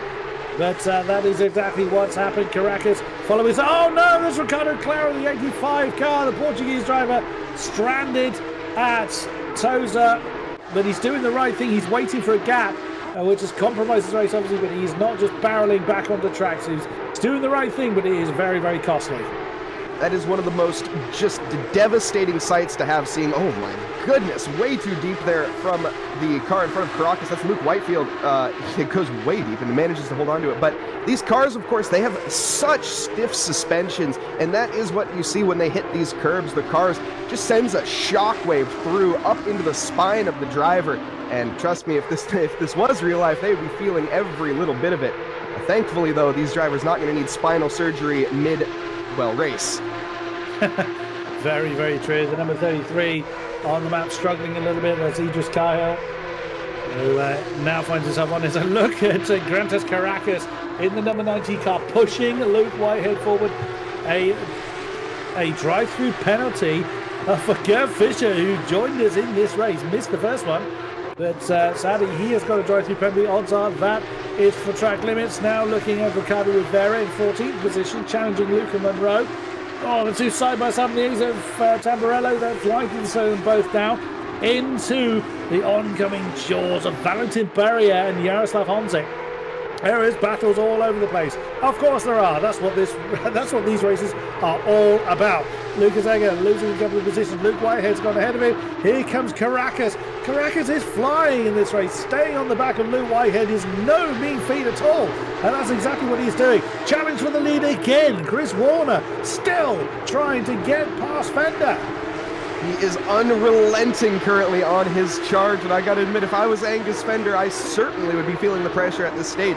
Although he did lead pretty much every lap, but barring the ones that Chris took from him last time. Chris on a redemption arc this time. He wants that win more than any driver out on this field right now. Angus, though, well, don't count him out. Also, drive-through penalty being picked up for, is that George Boothby in P6? Our lead content creator, or lead of the content creator class. Oh no, that's someone off wide. Oh my goodness me, this is absolutely nuts. I think that was Alexander Sesha that's gone a little bit too wide, the 21 car losing a couple of spots. But yeah, Boothby pushing his luck a little bit too much, has from the top 10, that's got a sting. But look at this lot, Monroe in the middle of Zesha and Egger. That's a strange sentence to ever say, but he's hanging on in there. Lucas Egger trying to really push forward. Oh, you have to use every pixel of space you can, but of course these cars being that much more difficult to drive. As George Boothby kills a cone on his drive-through. Oh dear, Dick. Oh, another drive-through. That's Nusky Dasmani. From the top 5, the 728 car now has to take trip to the pits. It's a long pit lane here in Imola as well. That's gonna hurt. Yeah, and I clearly was wrong on my prediction. I was saying that we would see more drive-through penalties at Valencia than we would here. Well, already we are proven wrong on that. And Imola, as you said, a long pit lane. In terms of a drive-through penalty, you're looking at roughly 38 seconds in the pit lane just to take a trip down all the way through. And that's going to cost you about 38% of your lap as well. We see David Perel with a damage on a few war wounds on that Porsche. Is doing his best to hang on in there. Gert Fischer in the 78 showing with a drive-through as well. So a few people falling foul of that again, just showing how hard this car is to drive. It's a fabulous car when you get it right, but it isn't, like I said before, it's an absolute monster. Oh no! That's Caracas, who's been challenging Luke Whitehead all race long, is now into the dust. Where has he done that? That's a Toza. Great Caracas. No, Rivasco, beg your pardon. Wow, he was up like 26 positions before he had that incident, still up 23, so nothing to shake a stick at regardless, but back out on the track, rejoining in P10, just overtakes actually Naskudishvili. Oh, that's not how you say that, sorry. Is he taking a trip down the pit lane. Oh, very close action as well between Monroe and the car in front then is going to be Egger. These two guys are glued together. I've got to say, this is so much fun. The only way I think you can describe this race is a knife fight in a phone booth, to be honest. That's a fantastic description. Copyright, Mike Noss, love that. But yeah, John Monroe has been fighting. Now, Egger was behind him last time we looked, so Lucas has managed to wrestle his way past John. As we have a replay coming up, what has happened to Chris Warner? He has dropped off the lead. Let us see how. So this is Simon Angus Fender. Oh, that's gone horribly wrong on the start-finish straight. And somehow managed to control that, so he only sideswiped the wall. It won't cause anywhere near as much damage as he was. How the hell did he do that? One, how did he got so loose because these things don't have a lot of downforce, but how on earth he held that, I will never know. And also another thing that we haven't touched on, I think, since the start of the race, these cars, of course, are lacking one major thing in traction control. They do have anti-locking brakes, but they do not have that assistance when you go and you put your foot down on the pedal just slightly too hard, as the number 2 car has had a bit of a mare there through Aqua Minerale, rejoining side by side. In fact, we've seen side-by-side action into Variante Alta as well. As we switch over to Hanzik. And that is a not-so-showroom-ready Porsche. Very big squeeze, but he makes it work nonetheless. Ryan O'Sullivan had no choice there, had to bow out of that. Otherwise, the man from the Czech Republic would have been in his door. Valentin Barrière is now challenging the Frenchman. He's having a go at Luca Monroe for 11th place. Has he managed to do it? Yes, he has. He managed to get that move done. Now, that Porsche does look fairly, well, other than a small scuff on the door, does look fairly showroom new, unlike Mr. Honzik, so it's just bouncing through the shop. And Ryan O'Sullivan doing what he can to challenge back for 14th place. My goodness me, we only have a couple of minutes left and still various arguments going on.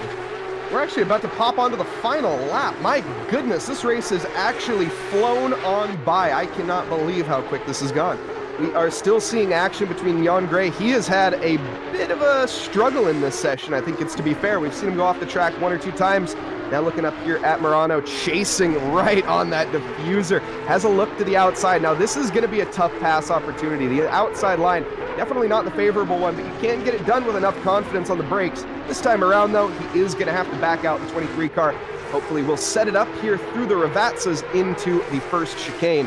That's going to be your best overtaking opportunity as we rejoin here. 3 wide. This is just electric. Oh my goodness me. You're just kind of waiting for the inevitable bang as there's a big slide coming on. I think that is Bookme that was all 4-wheel drifting there coming through. Whoa! Oh no! That's a big detonation, really. What on earth happened there? There was a chicane in the straight line that wasn't supposed to be there. How did that happen? Yeah, my goodness. Tommy Byrne is still stationary. You have a what looks like a struggling or possibly a lagging number 117. Well, that is Byrne, who's recovered his car to the pit lane.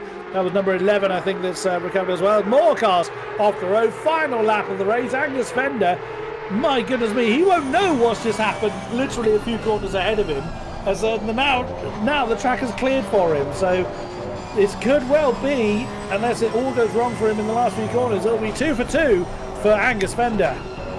Yeah, I don't think he's particularly bothered with what happened behind him. He is only worried about the tarmac in front, and we can see a great view of his car. Of course, he did miss livery submission, so we would see a much nicer livery, I'm sure. But we are left with a carbon fiber and pink Porsche here to look at, which is still nice to see regardless. Angus Fender, though, dominant this entire race. Not the fastest lap, though. That is going to belong to Chris Warner in this session, but qualifying on pole. Almost the grand slam here in this race, too, tonight. Absolutely true. So Fender taking 2 for 2 as coming through the final turn. Then the checkered flag is out. So winning again, your winner here in Imola is Angus Fender in the 22, taking the class win for the sausage curbs is Wolf Pedrano in the number 47, and your class win for the Apexes and Exits again is John Monroe. So 2 for 2 for class wins for the number 23. But my goodness me, again, what a race. Absolutely incredible. Now, of course, we will have an update with our standings as well. And up next, we are going to be heading over to Monza for Ferrari Challenge. Now, Porsche Cup cars are a car that I know some drivers have had experience with. The Ferrari Challenge, I'm going to be honest, I have not seen that car too much since it came out, and boy, am I excited to see what some of these higher names can do with that machinery. Amen to that. So I got the classes the wrong way around. As Angus Fender was Apexes and Exits, John Monroe was the leader of the content creators. I got that one slightly wrong. Whoops. As I still can't get this one right. You struggle with Mr. Nashville. I struggle with this one. Arjun, we're going to chicken out on that one. Having a bit of a struggle on his final lap. May well be enjoying getting rid of this car. Now, again, the Ferrari Challenge car, based on my limited experience, albeit from other sims as opposed to ACC, is again a bit more of a raw machine. But this one, kind of closer tuned to its GT3 variant. Generally a bit quicker as well than this GT3 version. That's now this is going to be, it's going to be interesting to see. I don't think it will take as much adjusting to as this Porsche. I wait to be proven wrong. Yeah, the Ferrari 488 Challenge Evo is basically, I think to sum it up in one word, a rocket ship. It basically is pure straight line speed. It's a 3.9 twin turbo V8 with 660 brake horsepower, and it weighs about 2,800 pounds or about 1,200 kilograms. It is, it's a rocket. It literally, when it comes to straight line speed, I think it is second to none at Paul Ricard. Here we were seeing top speeds of around 275 kph. That was going to be the barrier, actually, that managed to put that time down. Warner is going to be tying him. So I think we are going to be seeing closer to the 290s, I would imagine. Of course, the GT3 cars, they're going to be topping out around your 286 mark most of the time. But here, I think we are going to be see very quick speeds. And at Monza especially, the temple of speed. Oh, it's going to be exciting. Oh, yeah. What a crescendo to an amazing night we've had so far. So here we are looking at the replay of the start, certainly from the front part of the field. It got a little chaotic behind these two, but look how quickly Fender and Warner managed to build just a half second or 0.6 of a second gap. They went straight for, they went to business. They didn't hang around. They were getting on with the job straight away. And we didn't see that. We did. Angus Fender get a bit of a swapper on, but Warner had nowhere to go. He had nowhere to utilize that momentum. And then we saw the challenge there from the white Porsche. I confess I've forgotten who that was that made that early challenge for second place from Chris Warner, losing out before they got back down to Aka Minerali. That's a bit of breathing space. That's as John Monroe get a bit of a tap there. Well, give a bit of a tap, I should say, to someone. But Luke Whitehead coming through in that bright pink Porsche. There was just action all over the place. Again, as you would expect from a single spec series. But what a great nice racing we've had so far. Also much cleaner. That is just to be said as well. Race 1, definitely we saw a lot of straight line contacts. Now maybe that was just the nature of Valencia, as you made the comment. This is a much more practiced track for the drivers, more than likely. Of course, Valencia just is newer to the game, therefore they are less likely to have the amount of time on it. In the machinery, though, I will say, maybe that's just the GT3 pride, everyone trying to be better than each other. I don't know, Chris, what do you think? And why? Because this race was significantly cleaner, I do have to say. I would say that's just sim racing instinct, is to try and be better, and that was one of many spins we saw in the course of the race. Here we see John Gray and David Naskidashvili arguing for well, I think I was fairly well. David was well into the top 5 for a lot of that until his penalty plummeted him down through the field. So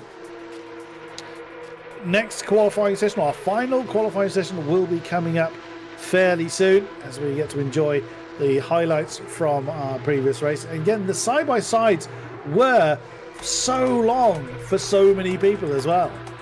That was so exciting to see. And also just a quick little update on our championship. Now we have standings updated. Of course, all these standings can be found over on SimGrid, as they do provide updated live, well, not, they don't provide, excuse me, but can live update them, and we can find them here. That is, of course, by our broadcast team. Big shout out to them. But John Murno leading the content creator class with Honzig behind, and Claro in third. 36 points for Honzig, 24 for Claro, and 50 for Murno, as he has taken both race wins.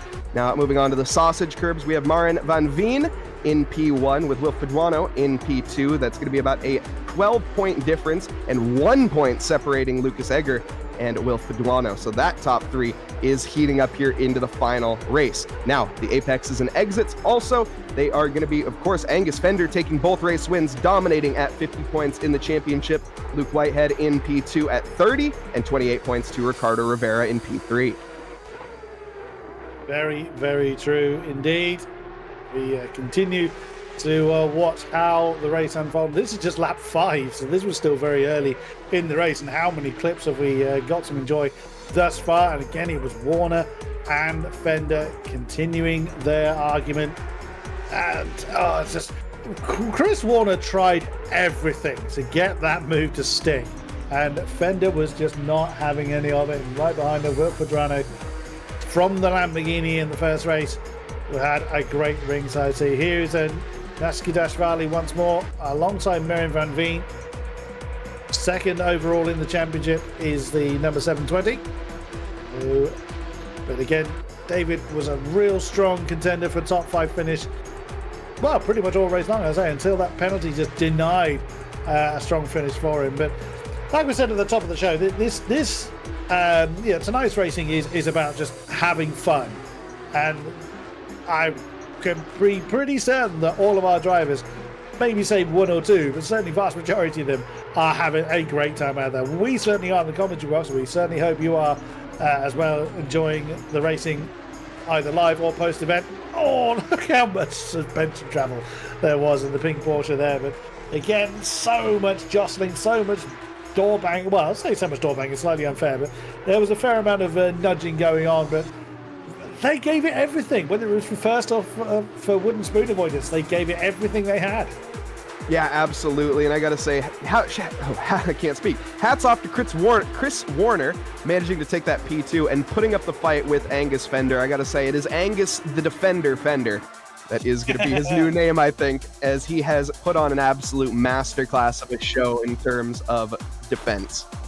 And as we are now getting ready, we are going to head over to, well, not Italy. We are already here in Italy. We're moving now, of course, over to Monza, Italy, where we are going to see the 488s come out on track on their home soil. It is Tifosi territory. It is over to the Temple of Speed for, again, another 6-minute qualifying session, which is going to be as action-packed. And, yeah, again, Monza is, because it's so fast, finding space is going to be that much more difficult. So this is going to be interesting just to see how the qualifying pans out. But again, 20 minutes of racing in these absolutely monstrous Ferraris. What a great way to finish off I would love a series of this. 3 different classes, There's huge names of very talented drivers. I'd tune in for a championship of that. Oh, this is so much fun, and I gotta say, I'm absolutely buzzing to see a grid full of Cavallina Rampantis out there. This is gonna be so much fun. Amen to that. So once the qualify session gets underway, we'll then have our 40 drivers, or however many of them have survived until this point. We'll then have the action unfurl, and again, these cars are just there is that magical noise that the Ferraris just give off. It's really distinct, and it's a symphony. One thing, well, the Italian sports car manufacturer does many things very well, but the Ferrari 488 can't even speak. The Ferrari 488, whether it was GT3 or road car or the challenge spec, it looks fast standing still. Who doesn't love it's a Ferrari. I mean, come on, Who doesn't love a Ferrari? I mean, it's as we have it, though. We are going to be jumping into this qualifying relatively soon. The car is all going to be barreling out to try to find a position on this track. Of course, 3.6 miles, 5.7 kilometers for these guys to scrap it out for position in the 6-minute quali. And away we go. In these gorgeous Ferraris. Anyone's out there in pink, I will be most upset. I know there's going to be one or two. Look how quickly they just take off from the standing spot braking. You do need to brake. Someone's got that horribly wrong coming through the first chicane. Oh, there's a bit of lag going on there, so a bit unfortunate there. Oh, it's Kamalala is really struggling. Ben McConnell has returned his car back to the pit lane. Again, like I say, because finding space is going to be so difficult. And that's someone didn't even bother to slow down. Alexander said, coming through. I'm doing things my own way. I gotta say, if he did manage to set a lap with that line, it probably would be the quickest out there. Now, would it be valid? No, not quite, but it would be very, very fast. That is certainly right. Out comes McConnell once again. He's gone for a white colour scheme this time. So I've gotten used to what colours we've just seen, and now everyone... And Ben McConnell has decided to get the hurry up on. I mean, this is their outlap, so they're not invalidating anything. David Perel, the South African driver, in the number 38 car. He's taken the chicane properly. Round of applause. There's that beautiful noise. Let's get Ashvili in the 728 car, just leaving the way, but he's coming out right in front of everybody, just starting their hot laps. That's a very uncomfortable position he's going to be in. Yeah, and he is going to come out right into the firing line as well of people that are starting their laps, heading down the Monza straight at blistering speeds and actually concertinaing up into the... Okay, he is going to miss the corner. That's definitely the smart move there. I know we're seeing a lot of drivers not making that, but he's going to rejoin right in the front.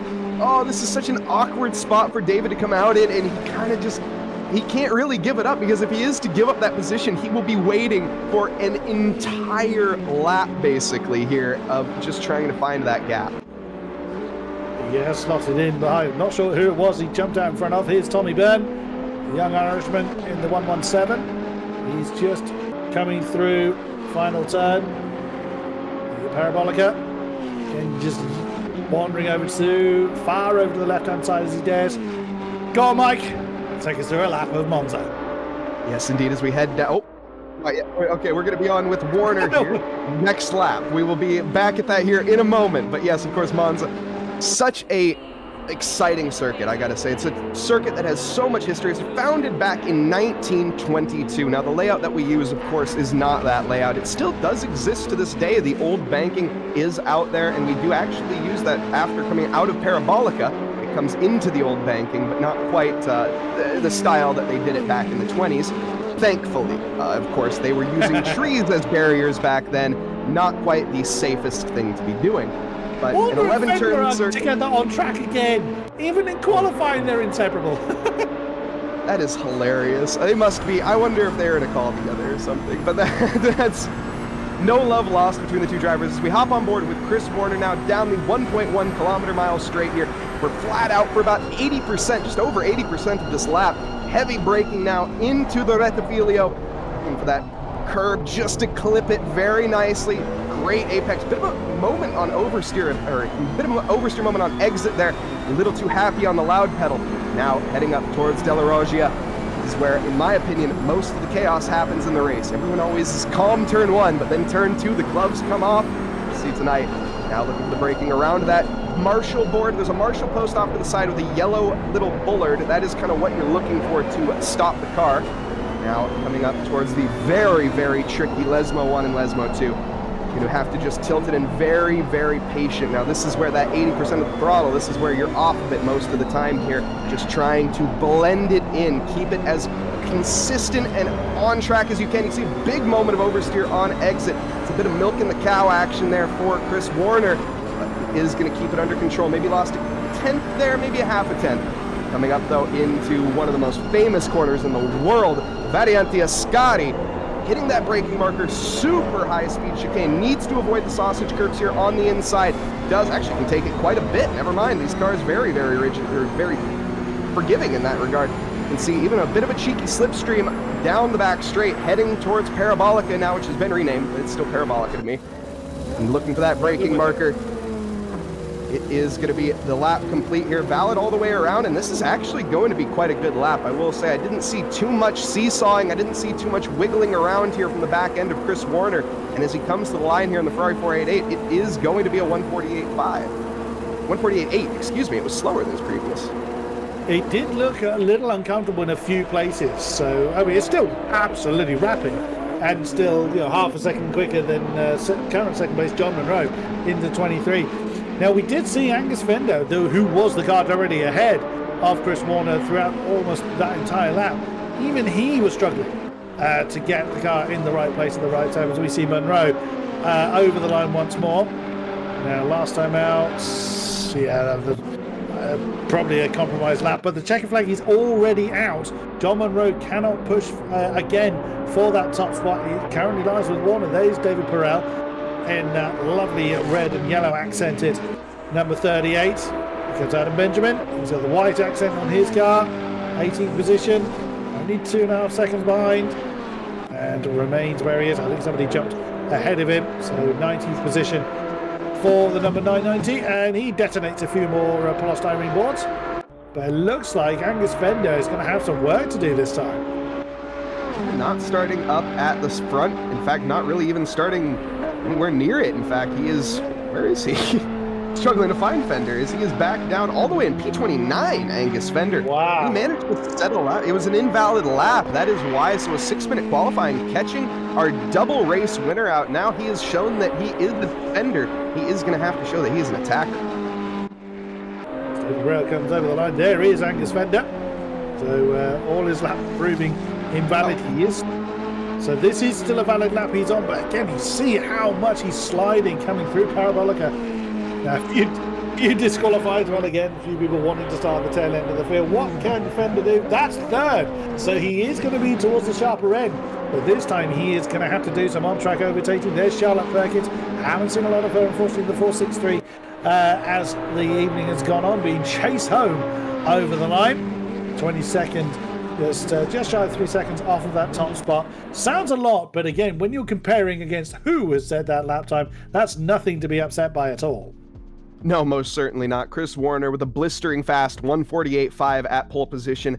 And now I touched on it earlier. We were going to be seeing now our GT3s. They're going to be topping out around the 286 kph range here at Monza with about a 1.1 kilometer straight. We are seeing the speeds of 295 kilometers. Now that's approaching 183 miles an hour in freedom units.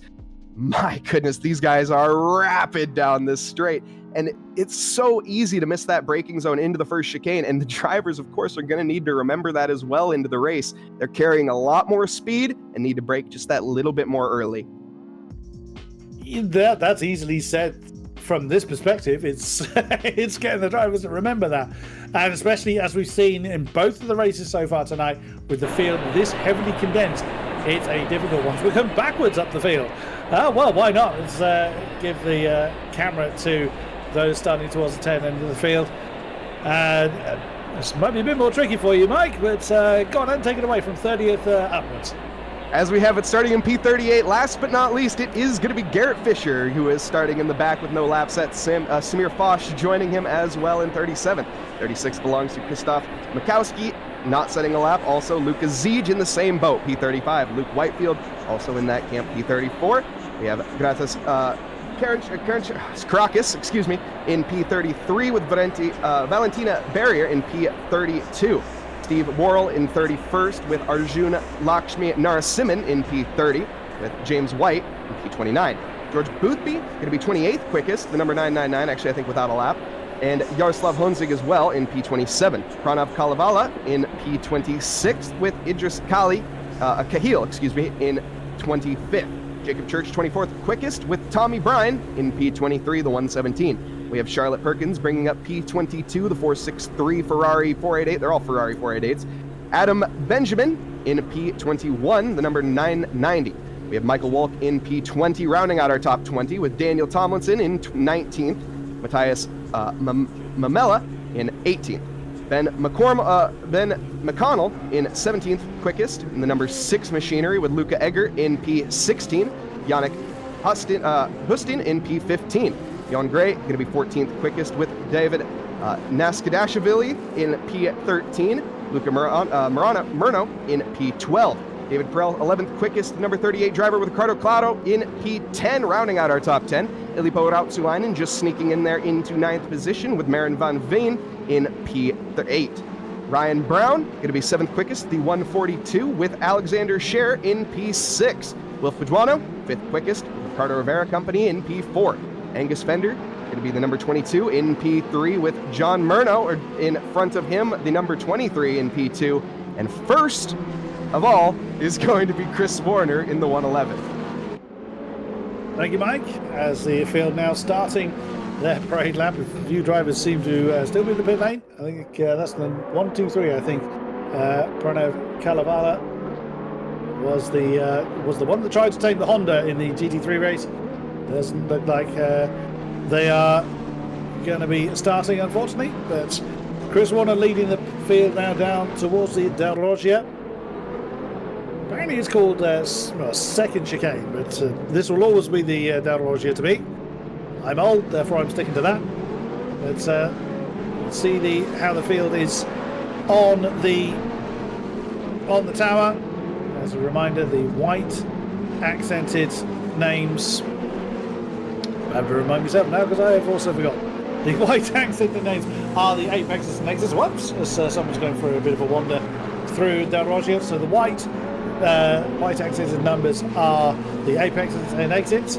The red ones are the content creators, and the grey ones are the sausage curbs. So John Munro, having been the lead content creator thus far in both races, is leading once again that particular category. Is Pedrano in the 6th place, number 47. That is head of the sausage curbs class. And it's of course Chris Warner of apexes and exits. Taking top honours, his arch rival Angus Fender will be starting on the road directly behind him in the number 22.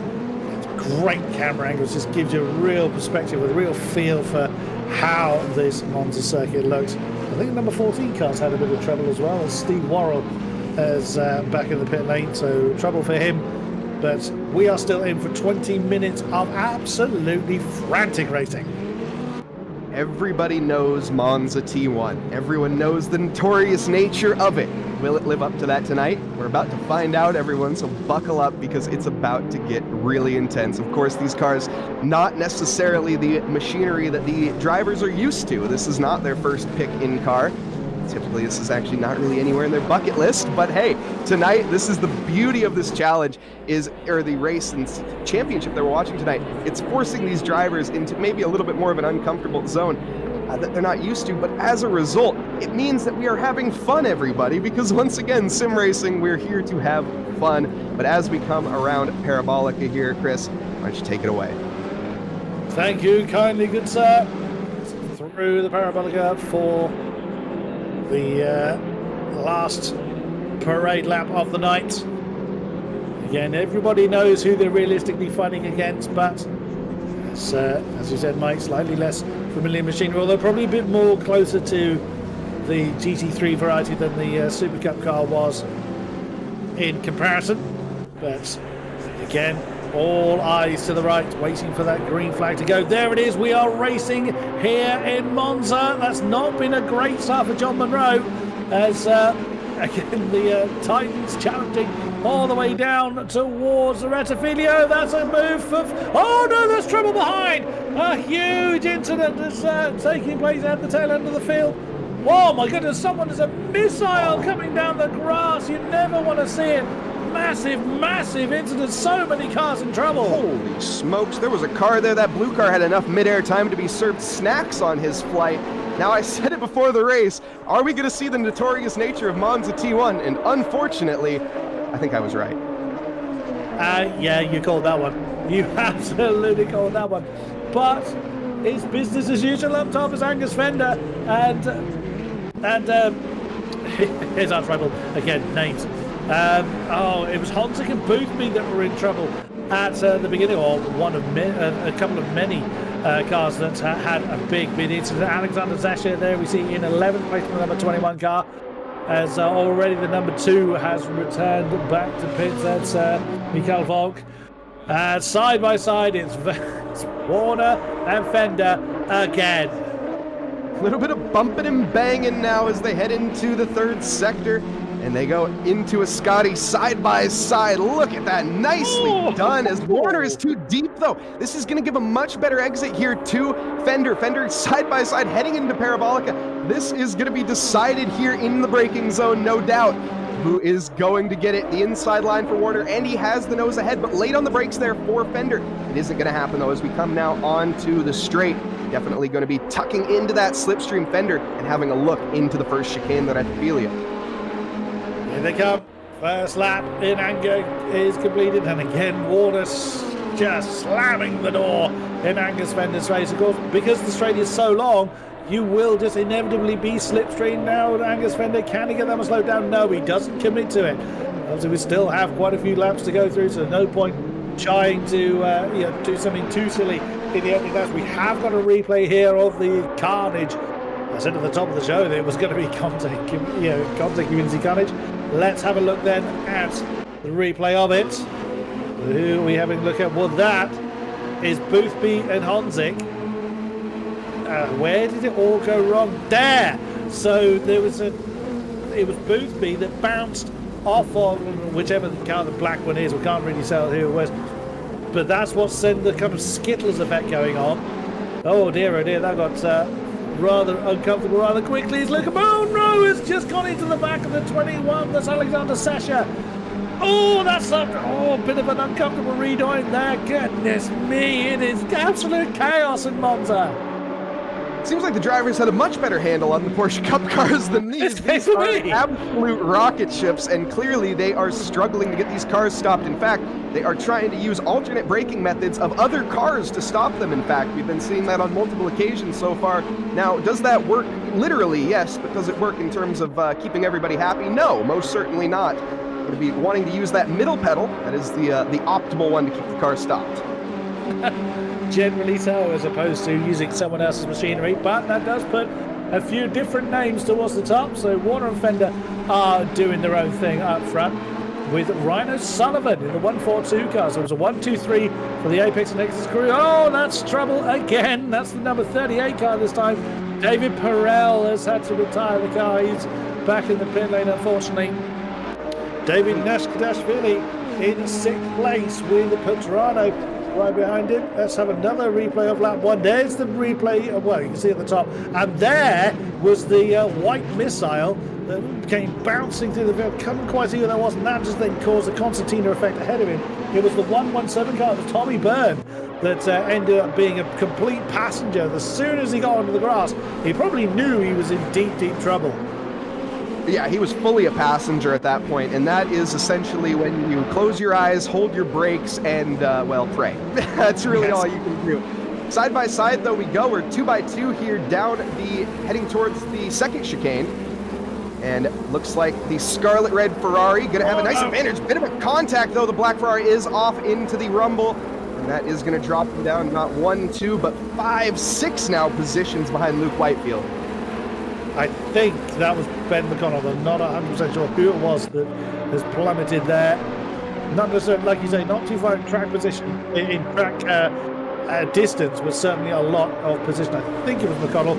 We'll know when they come over the next timing being as to which name plummets. Well, it's probably a good 10 or 12 positions. We look at Ricardo Rivera. Oh, it was Mamela, the number 91 car, that's lost all those positions. I beg your pardon. Is that what Pedrano in trouble? No, that was a slightly unusual camera angle. He is challenging for what is now 4th place from that's Van Veen, that he is trying to wrestle that position. It's never going to work on the outside of Parabolica. Slightly further back is Yannick Halstein in the midst of an almighty great pack.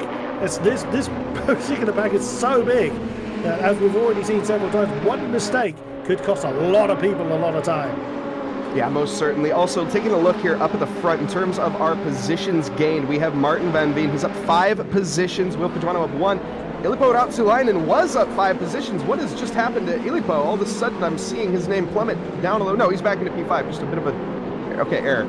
And also, David in P6 is up 7 positions. But our biggest gainer here tonight so far belongs to Grantis Caracas, up 20 positions in P13. Also tied with that, though, Luke Whitehead, actually now 19, as he is having a bit of a scrap, it seems, with Yannick Bustin in P14. We see both of those, nearly 3 wide. That's someone just bowing out of that entirely. There's just not interested in trying to be 3 wide here, unless that's a back marker. Again, can't quite identify who that is that just completely hit the brakes at that point. Sometimes it is better just as, it was Honzik, is a lap Honzik. That's why he hit the brakes. He knew he was being lapped. So he decided not to stay 3 wide coming into Del Rogia. Coming back to Illipo Ratsalainen, he's still on the back of Pedrano for 4th position. Van Veen just ahead of them. And Naskidashvili in the back of this particular conga line, still bouncing around. You can see in the rear view camera the ever-present German, the 728 car, has gone to the inside line. Ratsalainen, he knew that one was done, didn't defend the inside, saw the overspeed, but has actually managed to outbrake the German. But he's actually ended up outbraking himself. He's left the inside line open, and you can see how twitchy these cars are coming through Parabolica. They just don't have the same kind of cornering efficiency as the GT3 brethren. They're really, really difficult to rotate, as that's a yellow flag. That's 990 car. Adam Benjamin has had trouble on the way out. Well, he's actually had trouble quite some distance after the Ascari. Oh, Illipo there getting sent down the inside by the 728, and that is a nice overtake. There might have been a little bit of contact mid-corner, some bumping and banging, but nothing to brush over, or nothing really too serious. Ben McConnell here side by side, the number 13, as well as Matthias Mamala in P16, side by side with the 44 car down through one of the most beautiful corner complexes ever, I would say, through the Curva Grande. Yeah, that's Claro in the 85 car, just keeping his foot absolutely in it. So again, just trying to capitalise on any mistake. It's a bit of a fidget there from Mamala, but stays where he is, understeering his way through the Del Rogia. That's cost him the position. Bit of a nudge there from Claro. Yeah, it's Mamala was a little bit too deep coming into that second chicane, but has managed to hold 16th just about from Claro there. As we now look to John Monroe, started up second, so this race hasn't gone well for him. So he's being chased by who is it? Well, he's actually down to 13th position, so he's lost a few positions since the last timing being. So now recovering from an off. That is Luke Whitehead right behind him. Oh, as he nearly nudges the back of the 23 car. I think that's a lap. Honzik! Whoa, John Monroe! Just about keeping on the wall. Look out of the wall. How bouncy it is, or how bumpy I should say, coming through that runoff area on the exit of the Ascari. I actually think that Chris Warner may have had a similar incident. Chris Warner has clearly made contact with something. He's into the pit lane. Oh, no! That is a less than aerodynamically sound Ferrari, and I don't think the engineers were quite ready for that one in the design. Illipo, though, side by side down the start finish straight, is not going to have the move done just yet. Or, yes, is not going to, as he has gained a position as a result of the retirement there from Warner, but I definitely need to see a replay there, as I'm wondering if that was a self-inflicted error or if Angus Fender and him have had a little bit of a coming together. Oh dear, what has happened to the ever-present challenger at the top of the field? Well, that I suspect he could be in the pits for a while, or for the rest of the race. Already half of it gone. As we look back to the 5th position of Illipo Rassalainen. I didn't notice it earlier, but I spotted it at the start of this race. Apex not found. I like that. I approve. Oh, as we see Naska Dasvili up into 4th now is the number 728. So big contingent of the grey mark, the sausage curb contingent in the top 5. What happened to Chris Warner? So we come through the Ascari. Oh wow! How much curb did he catch? That certainly caught him out. There was no way he was stopping that car heading towards the wall. Wow, and that really caught him out. How much airtime he caught. Yeah, he's definitely adding up those frequent flyer miles. There is Chris Warner, but unfortunately now is not the time for that. We resume back Chris Warner here. You can see all the way down in 27th position after having a nice kiss with the barrier. And wow, we see the curbs being aggressively taken up front here, but from Daniel Tomlinson. What a scrap. We are having 3 wide now, heading down into the back corner. It's anyone's game at this point. This is some amazing spectacles we're seeing. Superb stuff, although getting very uncomfortable. 3 wide in the parabolic is not something you see. That's almost like as a demonstration team. Look at that! They've all managed to survive it. They're all at a very similar pace, but who's going to win out on the run down to the red video? Tomlinson, as we're the middle of the 3, he is challenging Claro and Mikowski. Who's going to blink first? The red Ferrari of Mikowski's having a look. He's managed to put Daniel Tomlinson down to the 18th briefly, but gets the entrance on the red video all wrong, and that brings in Samir Foss right behind them, I believe it is. What a battle. For a moment, you almost thought that they were, just as you said, working together as a picturesque photo picture there. Lovely seeing the 3 Ferraris all next to each other side by side, but no, they are all rivals. Nicely done there, Lucas Egger, with a decisive move there after an error from the car in front. John Munro, oh, that's getting a bit uncomfortable. Ben McConnell saw him coming and gave necessary racing room, and that did cost McConnell, the number 6 Ferrari, a bit of momentum, and that's put Rivera right on their case as well. So still plenty of shuffling going on. 7.5 minutes left of this race, and still plenty of tails to run for. The only man with any breathing space is our race leader, Angus Fender, as he's lost his usual sparring partner, Chris Warner. Now leads by nearly 7 seconds, and pretty much everybody behind him has got a lot of fight to do. Someone even flirting with the grass. Goodness me, that's Ryan O'Sullivan. Is that a bit deep into parabolic here? Yeah, looks like it. He's going to lose out to Naska Dasvili, who was in 4th last time we looked at him, and now it's Ratsalainen that is up into P4. You blink and you miss 3 position changes, it seems, as there is just so much happening here. Side by side, Ryan O'Sullivan with a bit of a poorer exit, but he still has a run. There's contact in a straight line. Never like to see that.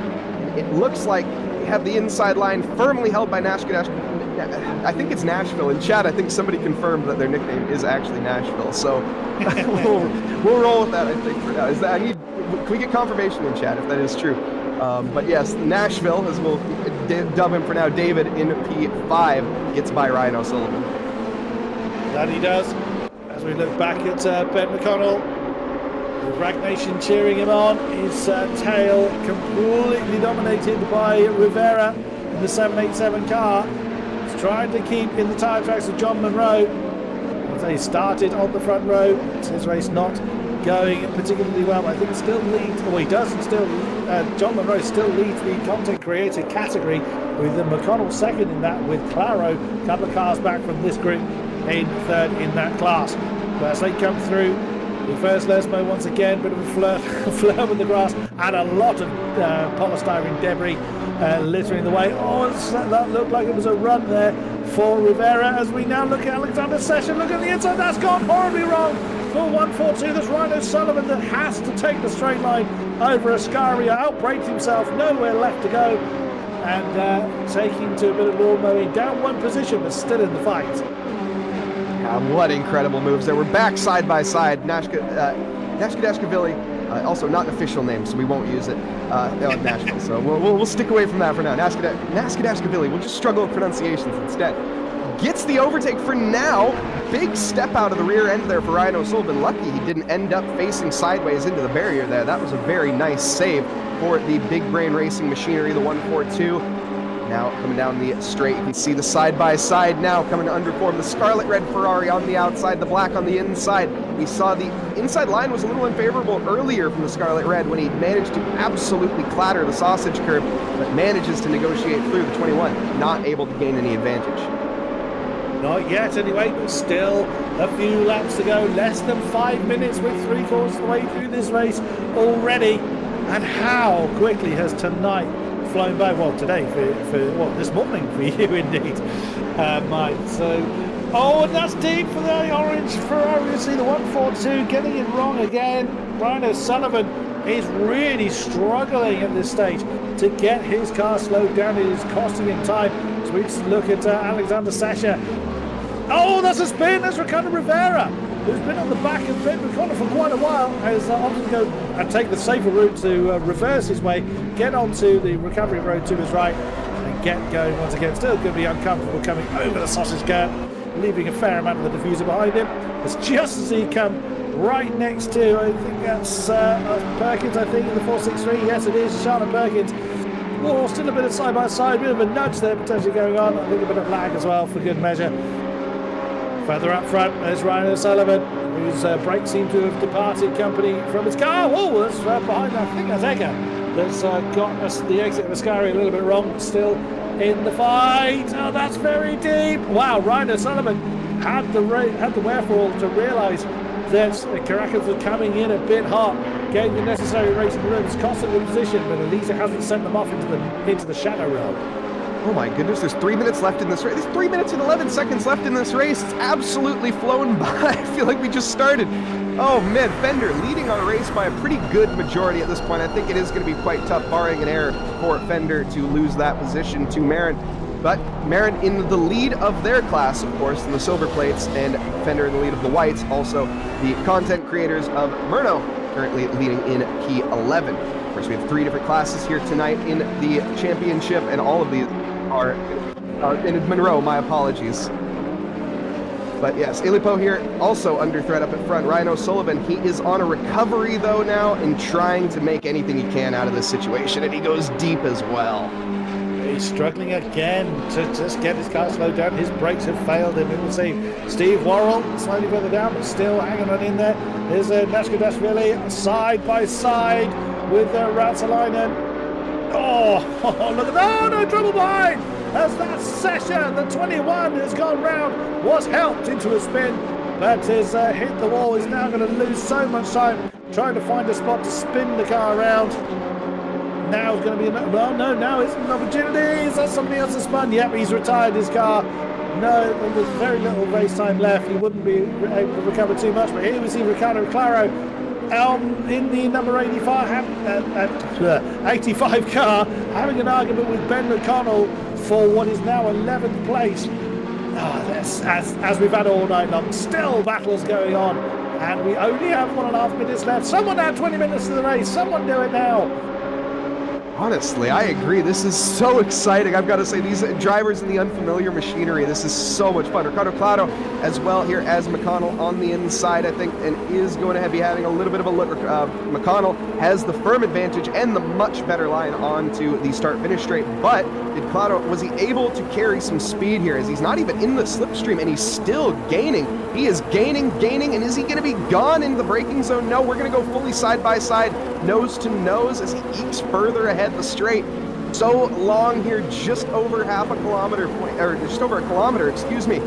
And into the braking zone, we see Claro, he misses it and has to take off to the curbing there, conceding that position back to McConnell. Oh, McConnell had that calculated, didn't he? He was, he definitely saw where Clara was going. Final lap of racing for the night. Angus Fender, he can afford to get the tail wagging. He's got 6.7 seconds here enough to himself, and continuing along his merry way to undoubtedly a race victory. But we will see. Could all go wrong in the blink of an eye, as it has done for so many drivers. Mike, do you want to bring us home on this one? Why not? As we have here, following along on board with our leader, Angus Fender. He has led not just this race, he has led the race before that and the race before that to take home a victory in every single race. One more corner to negotiate here as we come around Parabolica. Angus Fender, a little bit deep to be fair, but that doesn't matter. As we come to the line now, it has been 10 laps of racing. Angus Fender did walk away with quite a bit of a margin. As he has it though, comes to the line and finishes P1, not just in this race, but in the championship as well. Well, it is all number 22 up top, but there is Marion Van Veen. Again, another podium of the night. Pedrano finishes off the 3. Nashidashvili in 4th. Rasalan in 5. Caracas 6. Rainer Sullivan 7. Whoa, is it? Wow, Egger. Where's Rainer Sullivan gone? He's plummeted through the field. He hasn't crossed the line. So has he had trouble? Has he detonated his car too soon? Oh, sim racer doing sim racer things. Oh, there's someone trying to take off over the wall. Well, that's given Mikowski 11th, Sammy Foss 12th. Where, as we look slightly further down the field, with various cars, still arguing going on. Adam Benjamin in the 990, trying to just get one last position, but not quite able to do it. That's Worrell. He's having an argument with, but both cars surviving through Parabolica for the final racing lap and over the line for 20th and 21st. Kalevala in the 123 car, slightly further back with Chris Warner. Oh, what might it be for a win contender, you can argue. What a shame for Chris. He's put out some great racing, just at the worst possible times. He's led down. Look at the slide, putting on a show through Parabolica. Good man. Nicely done. Bit of a flourish at the end, and a well-deserved one. Chris Warner not finishing in the position that he would have liked tonight, no doubt, but still coming home across the line. It's a bit of a satisfaction in itself. Now, of course, Warner, he wanted that race win tonight. We all know that. Unfortunately, the dream wasn't the reality for him in any of the sessions. Angus Fender has absolutely dominated. Also, Marin Van Veen, very nice result as well with a P2 this time around, finishing P3 in the last race. It is just nothing but improvement for the Dutch driver. Very, very true indeed. And that concludes the racing, unfortunately. But we will have an opportunity, hopefully have a chance to have a chat with some of our drivers. As I say, it's not mandatory, but it is always nice to have a chat with people. Now, I'm being told that Angus Fender, our race dominator, probably a little bit overdone, but he's got the collection of the trophies tonight. Angus Fender, hopefully we'll get him into channel for an interview. There he is. Angus, are you with us? I am here. Hello, hello. Wow. Well, certainly towards the end of each race it looked pretty simple, but my God, the battling you and Chris in particular had. Talk us through it from your side. Yeah, it was pretty mental, if I'm honest with you. Not something I really expected to happen. I only signed up for the event when I found out that my friends James White, Charlotte Perkins, Adam Benjamin were doing it from the British University sim racing organisation. And with like an hour and a half to go, I thought, yeah, I'll go sign up and I'll give it a go. I didn't expect 2 poles and 3 wins with 0 practice, but I had an enormous amount of fun. Some of the battles were just outstanding and really, really clean. So yeah, I enjoyed every second. What was it like transitioning from each of the 3 cars? You were in the 992 992 Porsche for race 1, and then of course the Super Cup car, and then the Challenge car. How different is each vehicle to the one before?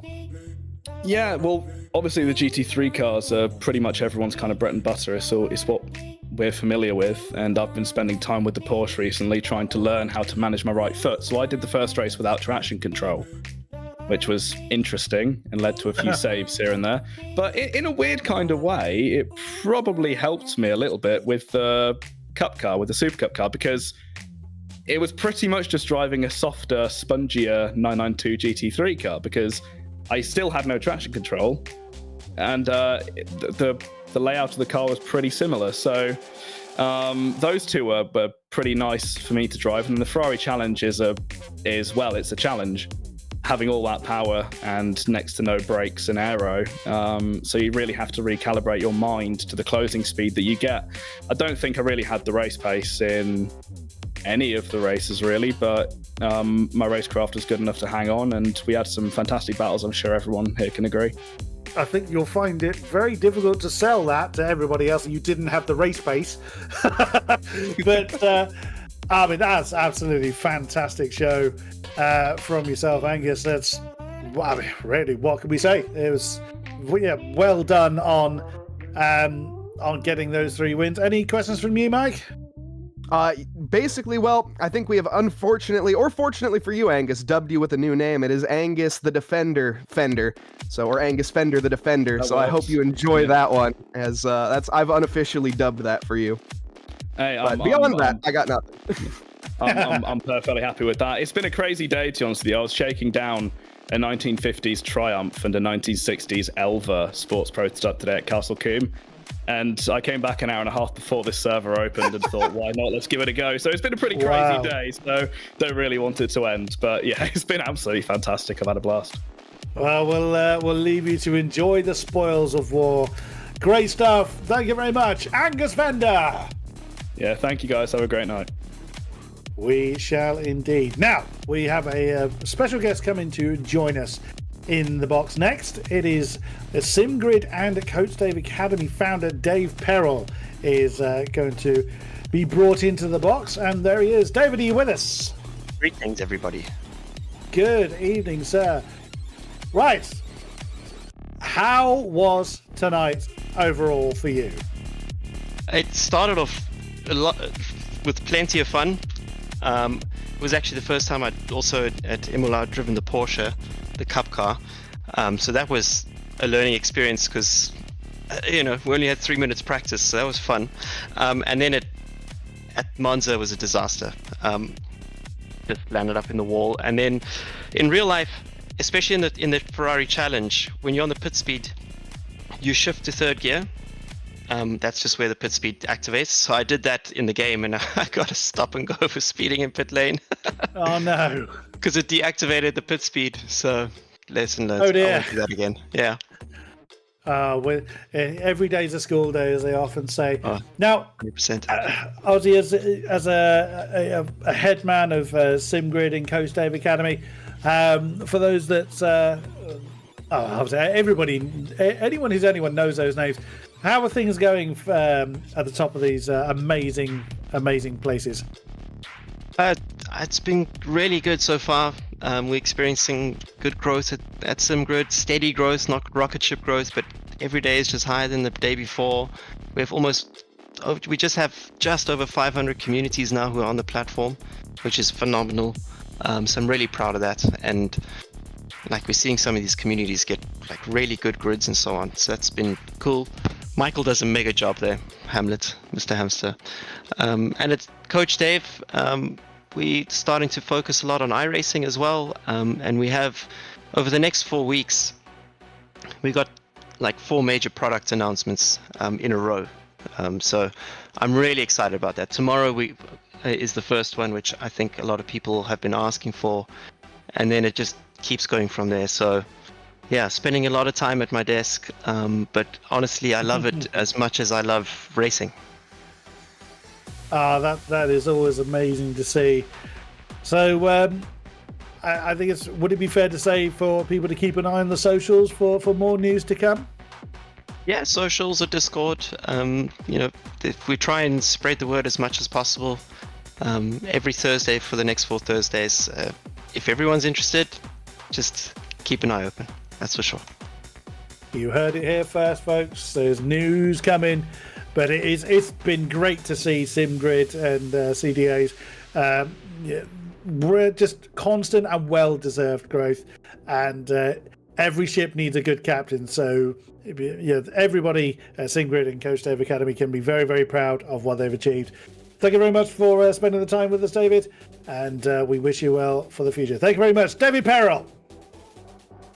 Thank you, guys. Appreciate it, and thanks to everyone who took part in tonight's event. I appreciate that as well, massively. Absolutely true. And speaking of, we've got one more. Well, it's a combination. It's a pair of drivers that we have seen have some thrills and spills. I refer to John Munro and Ben McConnell. Gentlemen, are you with us? Hello. Chris. Oh, wow. Goodness me. You both put on a fantastic show. John, I'm going to come to you. I've enjoyed seeing you race in pretty much anything. And tonight, you destroyed absolutely everything you touched. That doesn't sound like a good thing, necessarily, Chris. I enjoyed it. No, it was good. It was really good. I had the first two races were really clean and really fun. Unfortunately, I got no quali lapping in the Porsche, so I was kind of in with the other people who deliberately did no qualifying because they're good enough to do that. But then we had some really good battles. So the first few races, was quite happy with how they went. And then Monza, I stuck on the front row, which I was delighted with. And then I got spun at turn 1, so I was down at 36th. And then I think I was back up to 20th by lap 3, and I had a really good battle in that race with Jardier and co as well. I absolutely killed someone into Parabolica, so I'm very sorry about that. And Jardier managed to successfully dive bomb me the inside and the outside into turn 1. So I got completely mugged basically. But no, it was a really good fun night's racing, and hopefully people enjoyed watching it. Oh, we certainly did from the commentary box. And joking aside, you're always absolutely rapid in anything you race, John. It is always a great fun to see you maneuver the sim racing machinery well. And Ben Raggy McConnell, a great honour to have you in the box, good sir. How's tonight been for you overall?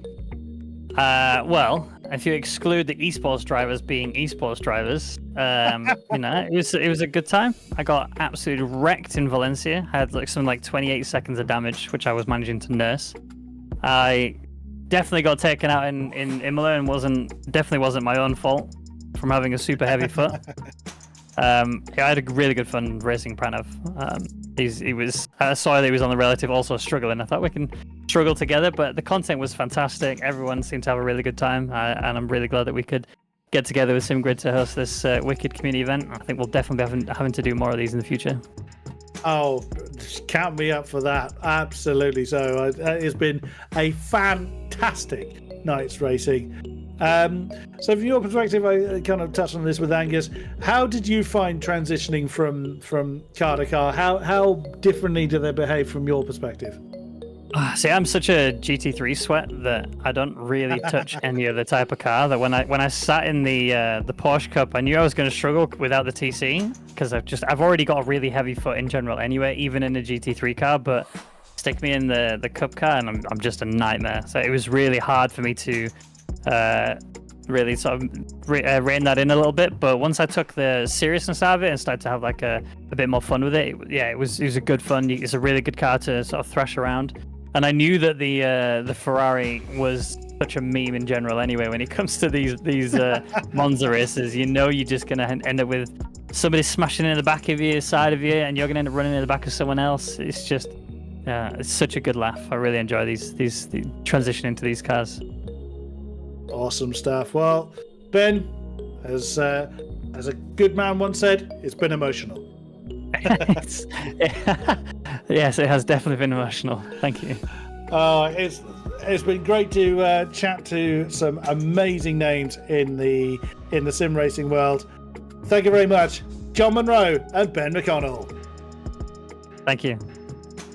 And that is going to be it for tonight. Thank you very much to those that have been with us throughout the stream, either live or post-event. It has been a great pleasure to have you along for the ride. Thank you very much, Mike Noss, for joining me in the commentary box. Good sir, it has been a great pleasure to have some stateside energy here in the box. Oh, the pleasure is absolutely mine, Chris. This racing tonight, as you said, and all of the drivers have said, I want more of this. This was one of the most fun events I have watched in a very, very long time, and this is just a true testament to SimGrid and what they put on over there, and Coach Dave as well for participating. Thank you guys so much over from SimGrid, and thank you here from the booth. I'm Mike Nause, of course. Absolutely so. Could not have put that better myself. Thank you very much to all of our drivers, top to bottom, who have participated in tonight's event. It has been a fantastic evening's racing, and I really do hope that we get to see you all again for another event very, very soon. So keep an eye on the socials, as mentioned, for more announcements for SimGrid and Coast M Academy. Until we meet again, thank you very much, and good night!